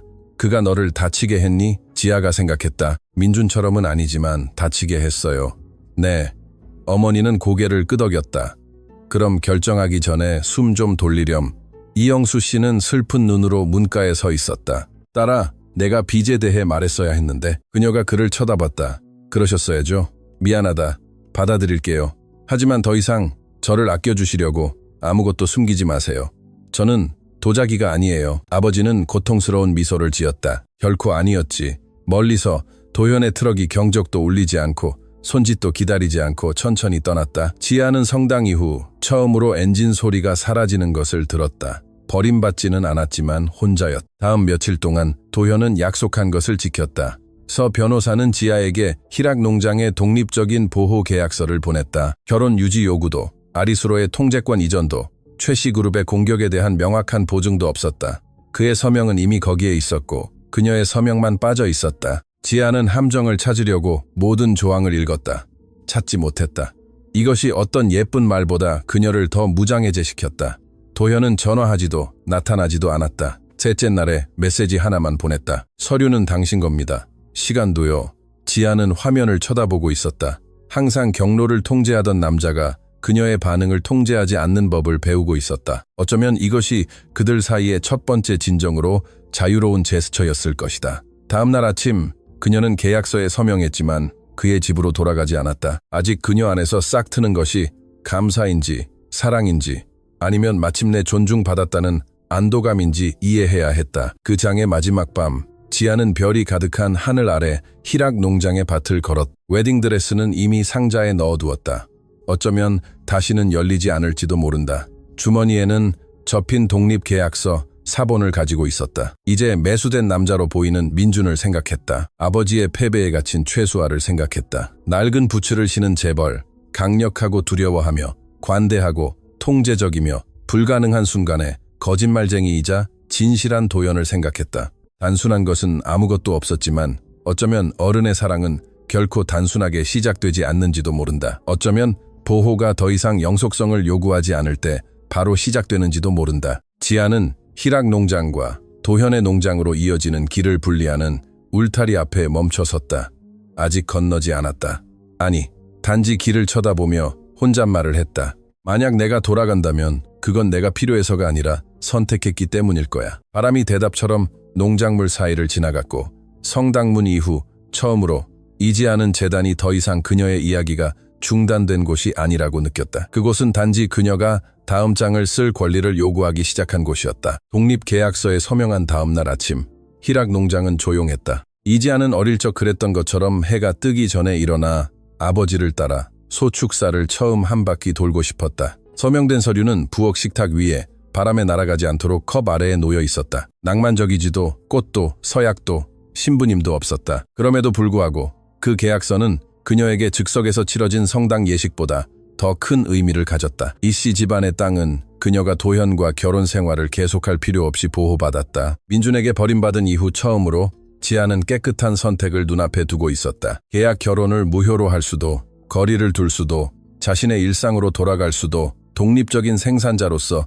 아리수와 협상할 수도 있었다. 도현은 그 자신의 두려움이 만들어낸 보이지 않는 족쇄를 풀어주었다. 이것이 완전한 안도감을 가져다 주어야 했지만 그녀의 짜증나게 인간적인 마음은 서류의 논리를 따르지 않았다. 낡은 트럭을 탄 그 밖에서 기다리던 방식, 시간이 그녀의 것이라고 말하던 낮은 목소리를 생각했다. 거짓말, 비밀, 숨겨진 제국도 생각했다. 사랑, 만약 그것이 싹트기 시작한 것이라면 그것은 거대한 유보 목록과 함께 도착했다. 민주는 상상했던 것보다 더 빨리 무너졌다. 불욕당한 신부를 좋아했던 마을은 폭로된 배신자를 더욱 좋아했다. 최씨 그룹의 송금에 관한 서류가 생산자, 농협, 변호사들 사이에 돌자 그의 버전은 우아함을 잃었다. 더 나은 미래를 선택한 남자가 아니었다. 여자의 버림받음을 같이 하락 전략으로 판 남자였다.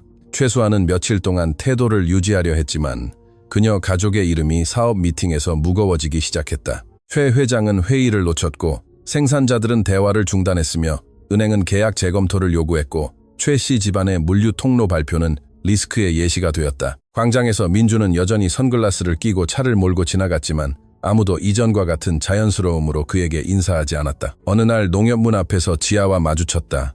만족하겠네. 그가 씁쓸하게 말했다.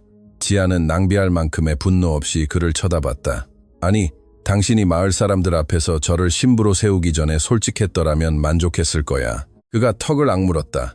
도현도 당신을 이용했어. 그녀가 대답했다. 보호를 비밀로 이용했지. 당신은 굴욕을 화폐로 이용했고 둘 다 상처를 줬다고 해서 다른 무게를 혼동하지 마. 민주는 대답이 없었다.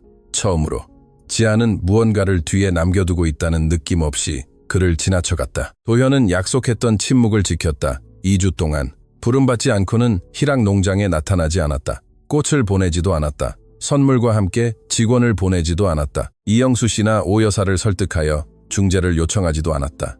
경로 보호, 최 씨 그룹에 대한 법적 공세 업데이트 등 필요한 보고서와 서류를 전달하는 데 그쳤다. 지아는 그의 유능함을 조금 미워했다.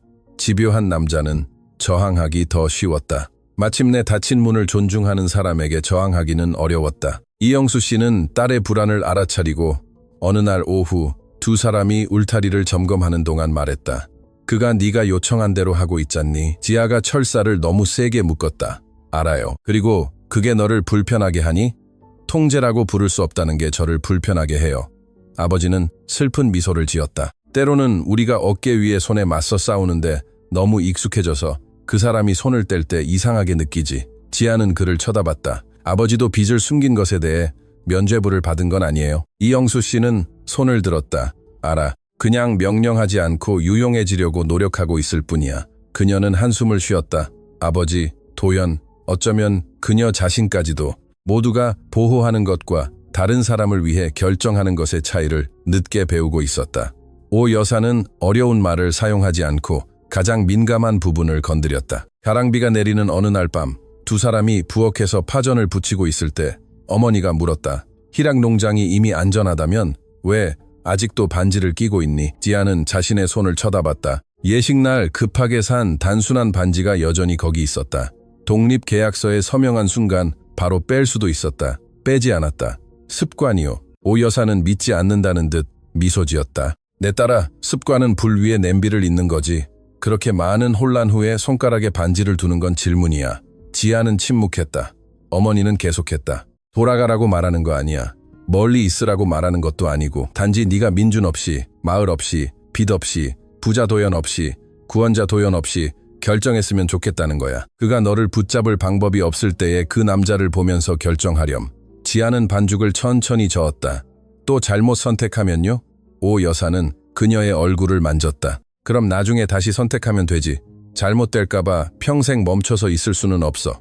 어머니 집처럼 단순한 그 문장은 모든 법률 의견보다 더 그녀에게 남았다. 지아와 도연 사이의 첫 번째 진정한 대화는 낭만적인 분위기가 아닌 농협본부에서 이루어졌다. 그녀는 희락 농장 근처를 지나는 유출 경로에 대한 최종 서류를 논의하기 위해 그를 불렀다. 도연은 정시에 서류철을 들고 손에 모자도 없이 자신이 가진 것보다 작아 보이려 하지 않고 도착했다. 지아가 알아차렸다. 오늘은 아리수 지배주주로 오셨나요? 아니면 낡은 부츠를 신은 농장주로 오셨나요? 그가 여전히 다른 자신의 부츠를 쳐다봤다. 오늘 제가 할 수 있는 최선은 도현입니다. 그녀는 그 대답을 몸짓으로 받아들였다. 기술적인 회의는 객관적이었다. 통행계약, 지역 생산자를 위한 공정가격 보장, 불공정 독점 방지 조항, 환경보호, 희락 농장의 자율적 공급자 참여. 도현은 이 점을 밀어붙이려 하지 않았다.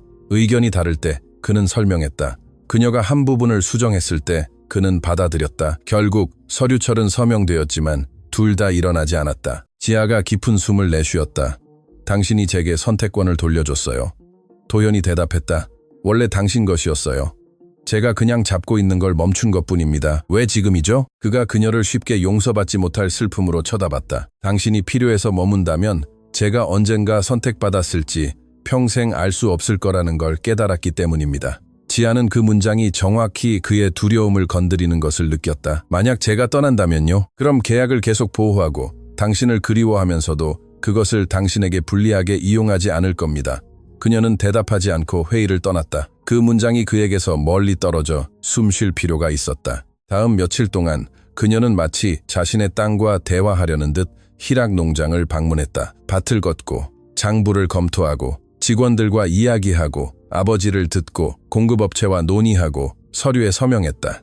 모든 일이 그녀를 자신에게로 돌려놓았다. 더 이상 버림받은 신부도 단지 도연의 아내도 민준의 희생자도 아리수 경로의 일부도 아버지를 구해야 하는 딸도 아니었다. 그녀는 계약서를 읽고 은행과 맞서고 소문을 해체하고 재벌에게 아니오라고 말하면서도 자신을 깎아내리지 않고 그를 그리워할 수 있는 여자 이지아였다. 어느 날 오후 그녀는 상자에 보관된 웨딩드레스를 발견했다. 천을 만지고도 울지 않았다. 드레스는 더 이상 꿈의 시체처럼 보이지 않았다. 그녀가 불가능한 예식을 통과하고 예상보다 더 온전하게 반대편으로 나왔다는 증거처럼 보였다. 상자를 닫고 오 여사에게 높은 곳에 보관해달라고 부탁했다. 버리고 싶지는 않아요. 그녀가 말했다. 하지만 제 슬픔이 닿는 곳에 있지도 않았으면 좋겠어요.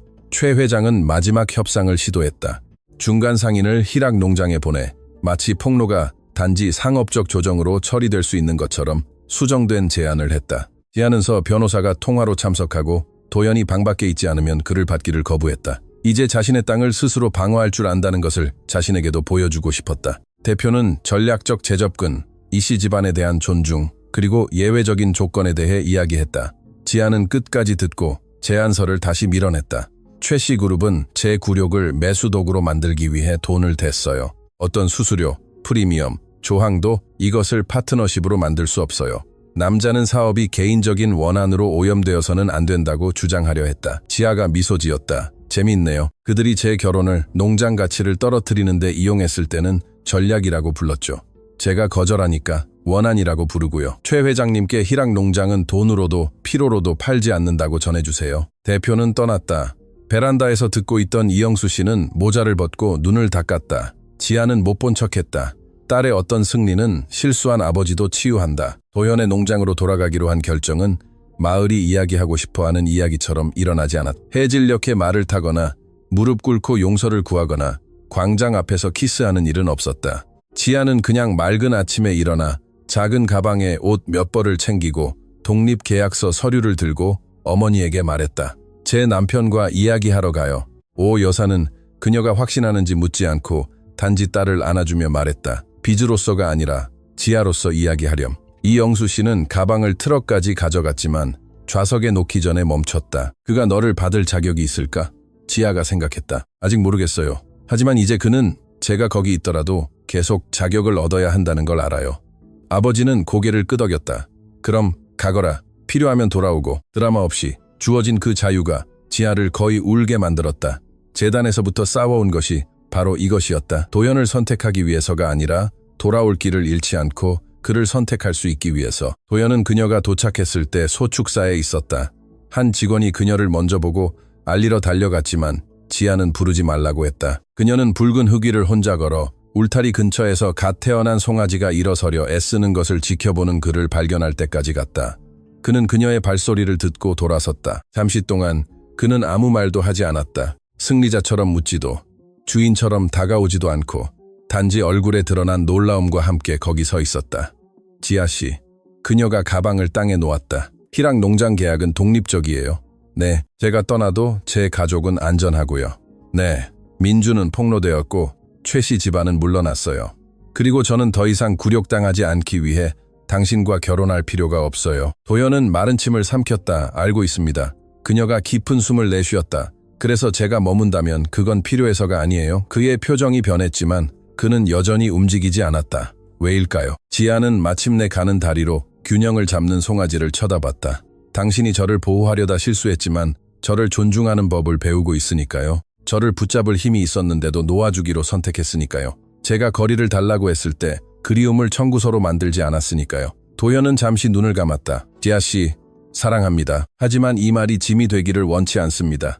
그녀가 살짝 미소 지었다. 좋아요. 저는 짐을 지러 온 게 아니니까요. 그는 그때 사과했다. 너무 많이 설명하려 하지 않고 아리수의 규모를 숨긴 것, 말하기 전에 결정한 것, 돈 때문에 사랑받을까봐 두려워하는 것을 정보를 숨길 권리와 혼동한 것에 대해 사과했다. 지아가 들었다. 그가 끝냈을 때 그녀가 말했다. 저도 한 가지 사과해야 할 게 있어요. 도현이 눈살을 찌푸렸다. 당신이요? 네. 민준 때문에 너무 상처받아서 모든 도움을 위협으로 대했어요. 모든 내민 손이 족쇄는 아니었어요. 어떤 것들은 정말 손이었죠. 그가 조심스러운 다정함으로 그녀를 쳐다봤다. 제 손은 한동안 두 가지 모두였죠. 그랬죠. 더 이상 그러고 싶지 않아요. 그럼 그러지 마세요. 뒤따라온 침묵은 공허하지 않았다. 선택이 형태를 갖추는 것이었다. 지아가 다가가 손을 내밀었다. 도현은 만지기 전에 눈으로 허락을 구하며 그녀를 쳐다봤다. 그가 그녀의 손을 잡았을 때 그것은 마치 그 제스처가 그들이 배우는데 오래 걸린 모든 것을 존중해야 하는 것처럼 천천히 이루어졌다. 아직 키스는 없었다. 그것은 나중에 올 것이다. 아마도. 그 순간에는 손만으로 충분했다. 그것은 수치심, 계약, 전략에 응답하지 않는 첫 번째 접촉이었다. 의지에 응답하는 것이었다. 마을이 지아가 패배해서 돌아온 것이 아니라는 것을 받아들이는 데는 시간이 좀 걸렸다. 민주는 그녀가 돈 때문에 도현과 함께 있다고 말하려 했지만 더 이상 아무도 그의 말을 같은 존경심으로 듣지 않았다. 최수아는 한동안 광주에서 사라졌고 최 회장은 생산자들로부터 조심스럽게 대우받기 시작했다. 최씨 그룹은 물류 통로에서 입지를 잃었고 아리수는 희락 농장을 포함한 독립 농장들과 투명한 계약을 강화했다. 지아는 이씨 집안의 대표로서 도현의 아내로서가 아니라 서류에 서명하는 것을 고집했다. 그는 지지했다. 회의에서 누군가 희락 농장 문제에 대해 그에게 말을 걸면 도현은 지아를 가리켰다. 결정은 그녀가 합니다. 처음에는 몇몇이 이상하게 생각했다. 나중에는 배웠다. 권위는 반복될 때 환경을 교육한다. 그리고 지아는 버림받고 재건된 신부도 아니고 재벌의 아내도 아니고 단지 자신이 말하는 바를 정확히 알기 때문에 말을 듣는 새로운 즐거움을 발견했다. 몇 달 후 희락 농장에서 첫 수확 판매를 기념하는 작은 축하 행사가 있었다. 결혼식도 상류층 파티도 아니었다. 농장 바비큐, 긴 테이블, 낮은 음악, 뛰어다니는 아이들, 대화하는 생산자들, 그리고 오랜만에 진심으로 웃는 오 여사였다. 도현은 수행원 없이 도착했고 이영수 씨가 고기를 써는 것을 돕고 중심을 차지하지 않고 지아 옆에 섰다. 해질녘, 그녀는 그를 몇 달 전 자신이 돌아온다면 선택에 의해서일 것이라고 약속했던 울타리로 데려갔다. 언젠가 제가 떠날 수도 있어요. 그녀가 말했다. 도현이 그녀를 쳐다봤다. 알아요. 그리고 당신도요? 알아요. 그럼 머무는 것은 여러 번 다시 선택되어야 해요. 그가 미소 지었다. 매일, 매일. 도현은 이제 덜 두려워하며 그녀의 손을 잡았다. 그럼 오늘 저는 선택합니다.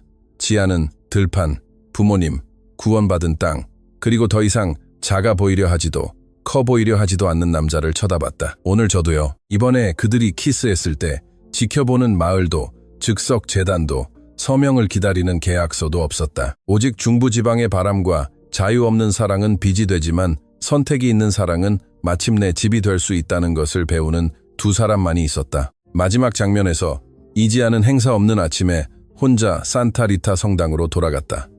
웨딩드레스도 부케도 하객도 없이 들어갔다. 재단까지 걸어가 몇 분 동안 거기 서 있었다. 민준이 가족이 땅을 잃어가는 여자와는 결혼하지 않겠다고 말했던 것을 기억했다. 도현이 계약을 제안했던 것을 기억했다. 모두가 추락을 예상했을 때 계속 서 있기로 선택했던 자신을 기억했다. 더 이상 수치심을 느끼지 않았다. 거짓말과 결혼하지 않은 것에, 그리고 진정한 보호까지도 의심할 용기가 있었던 것에 감사함을 느꼈다. 밖으로 나왔을 때 도현이 그 다른 오후처럼 밖에서 기다리고 있는 것을 발견했다.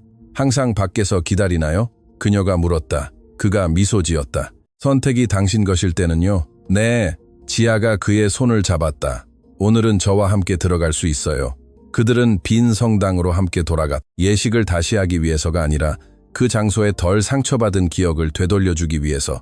제단은 더 이상 버림받음의 상징이 아니었다. 그곳은 이지아가 누군가에게 선택받는 것은 별거 아니라는 것을 이해하기 시작한 바로 그 지점이었다. 본질적인 것은 자신을 선택하는 것을 결코 포기하지 않는 것이었다. 계약으로 시작된 결혼 1년 후 산타리타 성당은 더 이상 이지아가 김민준에게 버림받은 곳으로만 기억되지 않았다. 작은 마을은 여전히 이야기를 반복하기를 좋아했다. 물론 작은 마을은 빵집에서 여전히 화제가 될 만한 스캔들을 좀처럼 버리지 않는다. 하지만 버전이 바뀌었다.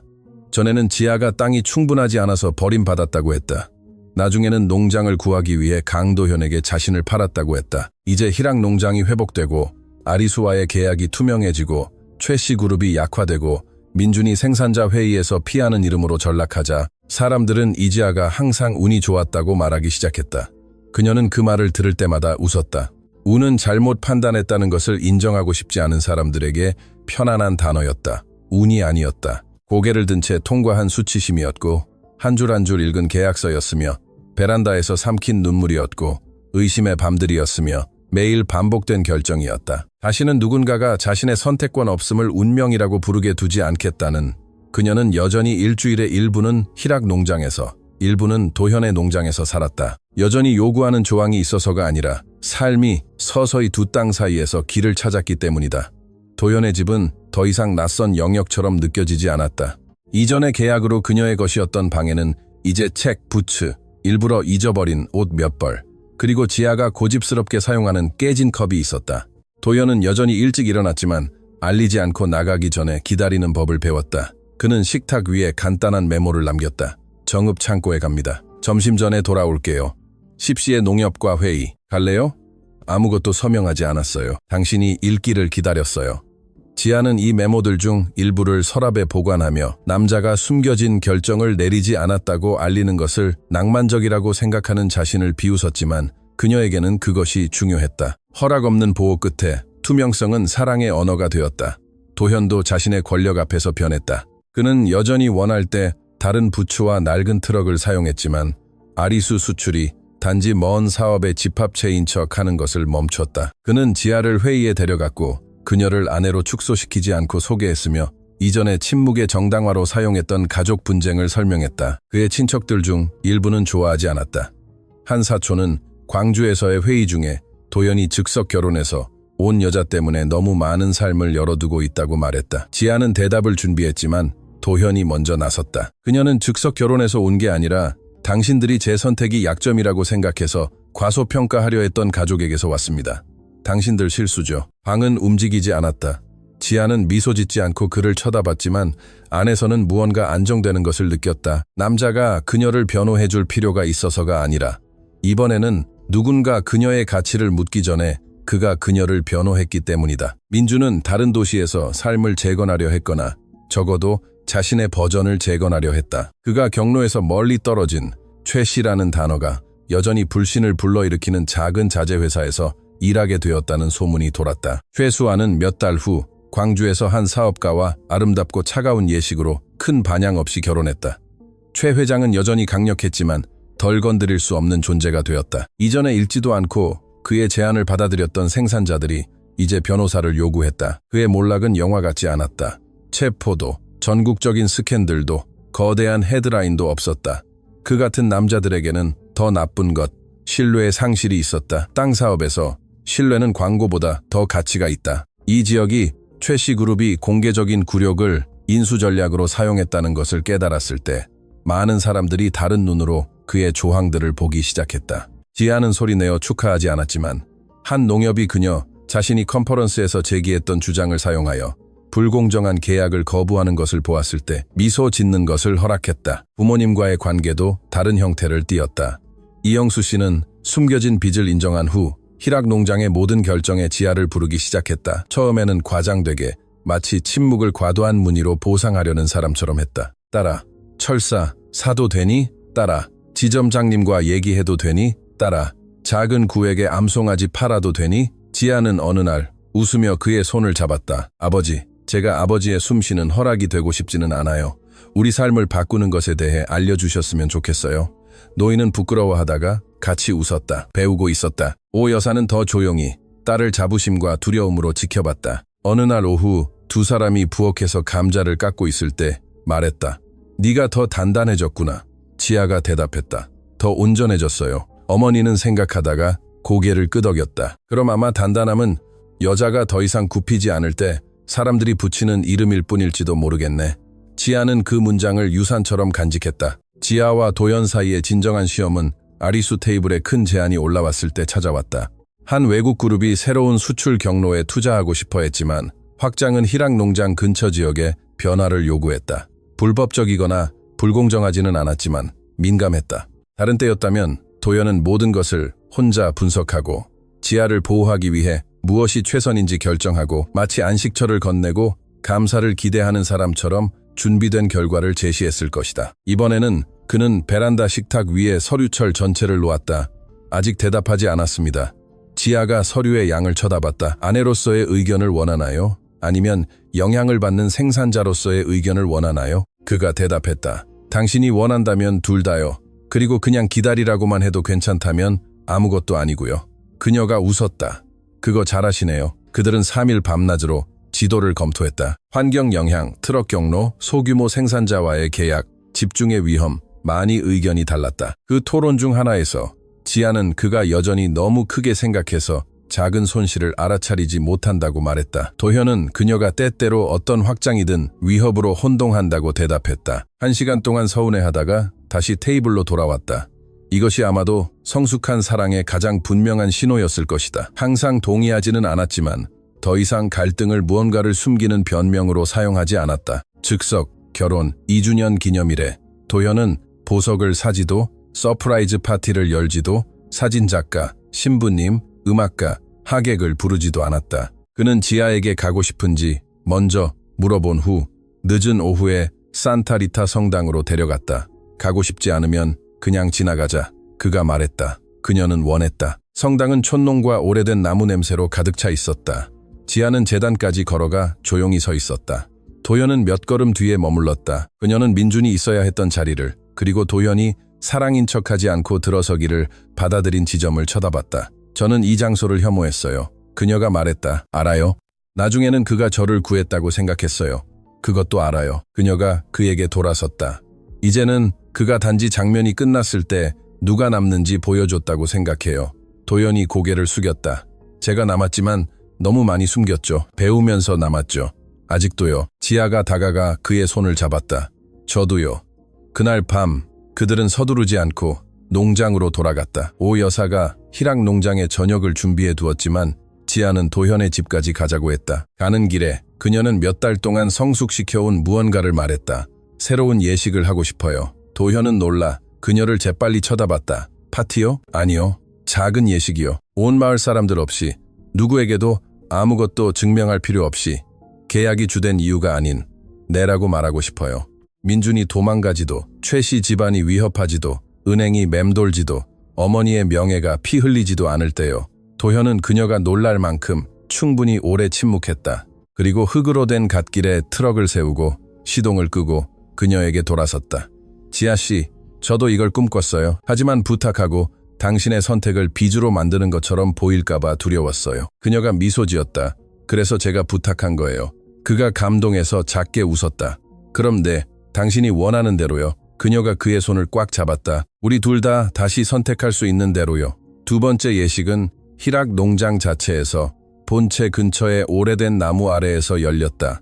사람들은 거의 없었다. 그녀의 부모님, 서 변호사, 이 변호사, 몇몇 오랜 직원들, 미카엘 신부님, 그리고 침묵을 지킬 줄 아는 도현의 친구 2명, 언론도, 투자자도, 최씨 집안도, 호기심 많은 마을도 없었다. 지아는 순백이 아닌 지역 재봉사가 만든 생면으로 된 소박한 원피스를 입었다. 도현은 밝은 셔츠, 깨끗한 부츠, 그리고 손에 든 같은 모자를 착용했다. 서약 전에 지아는 한 문장을 소리내어 읽는 것을 고집했다. 저는 구원받아야 했기 때문에 여기 있는 것이 아닙니다. 저는 떠날 자유가 생긴 후에 머물기로 선택했기 때문에 여기 있습니다. 도현은 마치 그 말들이 아리수의 어떤 계약서보다 더 가치 있는 것처럼 깊은 숨을 내쉬었다. 그의 차례가 되었을 때 그는 말했다. 당신을 위해 결정함으로써 당신을 보호하겠다고 약속하지 않습니다. 제 두려움이 침묵이 되려 하기 전에 당신에게 진실을 말하겠다고 약속합니다. 오 여사가 울었다. 이영수 씨도, 서 변호사는 눈에 먼지가 들어간 척했다. 첫 번째 결혼식을 충격 상태에서 주재했던 미카엘 신부님은 마침내 장면이 의미를 찾는 것을 보는 사람처럼 미소 지었다. 예식 후 큰 연회는 없었다. 농장 음식, 긴 테이블, 웃음, 낮은 음악, 그리고 중부지방에 열린 하늘이 있었다. 지아는 아버지와 춤을 췄다. 그 다음 도현과 춤추는 도중에 물었다. 마을 사람들이 이제 진짜 결혼이라고 말할 것 같아요? 도현이 대답했다. 마을은 원하는 대로 말할 수 있어요. 우리 삶에 서명하지는 않으니까요. 지아는 그 대답이 마음에 들었다. 나무에 걸린 등, 서 변호사와 대화하는 어머니, 웃는 직원들, 문 너머의 어두운 길을 쳐다봤다. 첫 번째 예식은 굴욕에 대한 응답이었다. 두 번째는 적대적인 관중 없는 선택이었다. 어쩌면 그래서 덜 극적이고 훨씬 더 깊게 느껴졌는지도 모른다. 몇 달 후, 지아는 불공정 계약에 취약한 생산자들을 위한 교육 프로그램을 이끌기 시작했다. 그녀는 상처를 구경거리로 만들지 않고 자신의 이야기를 사용했다. 누구도 수치심, 조급함, 소문에 대한 두려움 때문에 제안서에 서명해서는 안 된다고 말했다. 벌금, 보증, 독점, 빚, 우선 매수권에 대한 기본적인 질문들을 가르쳤다. 도연은 아리수를 통해 프로그램을 지원했지만 지아는 조정이 독립적이어야 한다고 고집했다. 순종에 의존하는 도움은 또 다른 종류의 위협이에요. 그녀가 말했다. 생산자들은 웃었지만 메모했다. 그 회의 중 하나에서 한 젊은 여성이 지아가 버림받은 날 결혼한 것을 후회하는지 물었다. 그녀는 한참 생각했다. 일어서 있었던 것을 후회하지는 않아요. 하지만 오늘날 저는 어떤 여자에게든 말할 거예요. 다른 사람들의 굴욕에 답하기 위해서만 중요한 결정을 내리지 마세요. 자신의 목소리도 들을 수 있을 때 내리세요. 방 뒤쪽에 있던 도연은 주위에 깊게 들었다.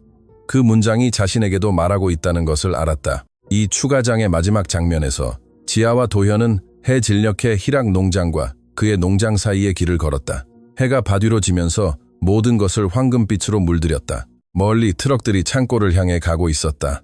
하지만 거기, 그 구간에는 수출의 조급함도, 회의도, 계약도 없었다. 지아는 자유를 넘겨준다는 느낌 없이 그의 손을 잡고 있었다. 도현은 그녀를 이끌려 하지 않고 옆에서 걸었다. 사랑에 항상 그렇게 많은 서류가 필요하다고 생각해요? 그녀가 농담으로 물었다. 그가 대답했다. 우리 사랑은 빚이 되지 않는 법을 배우기 위해 필요했죠. 지아가 웃었다. 좋은 대답이네요. 그들은 그녀가 언젠가 돌아온다면 선택에 의해서일 것이라고 말했던 울타리 근처에서 멈췄다.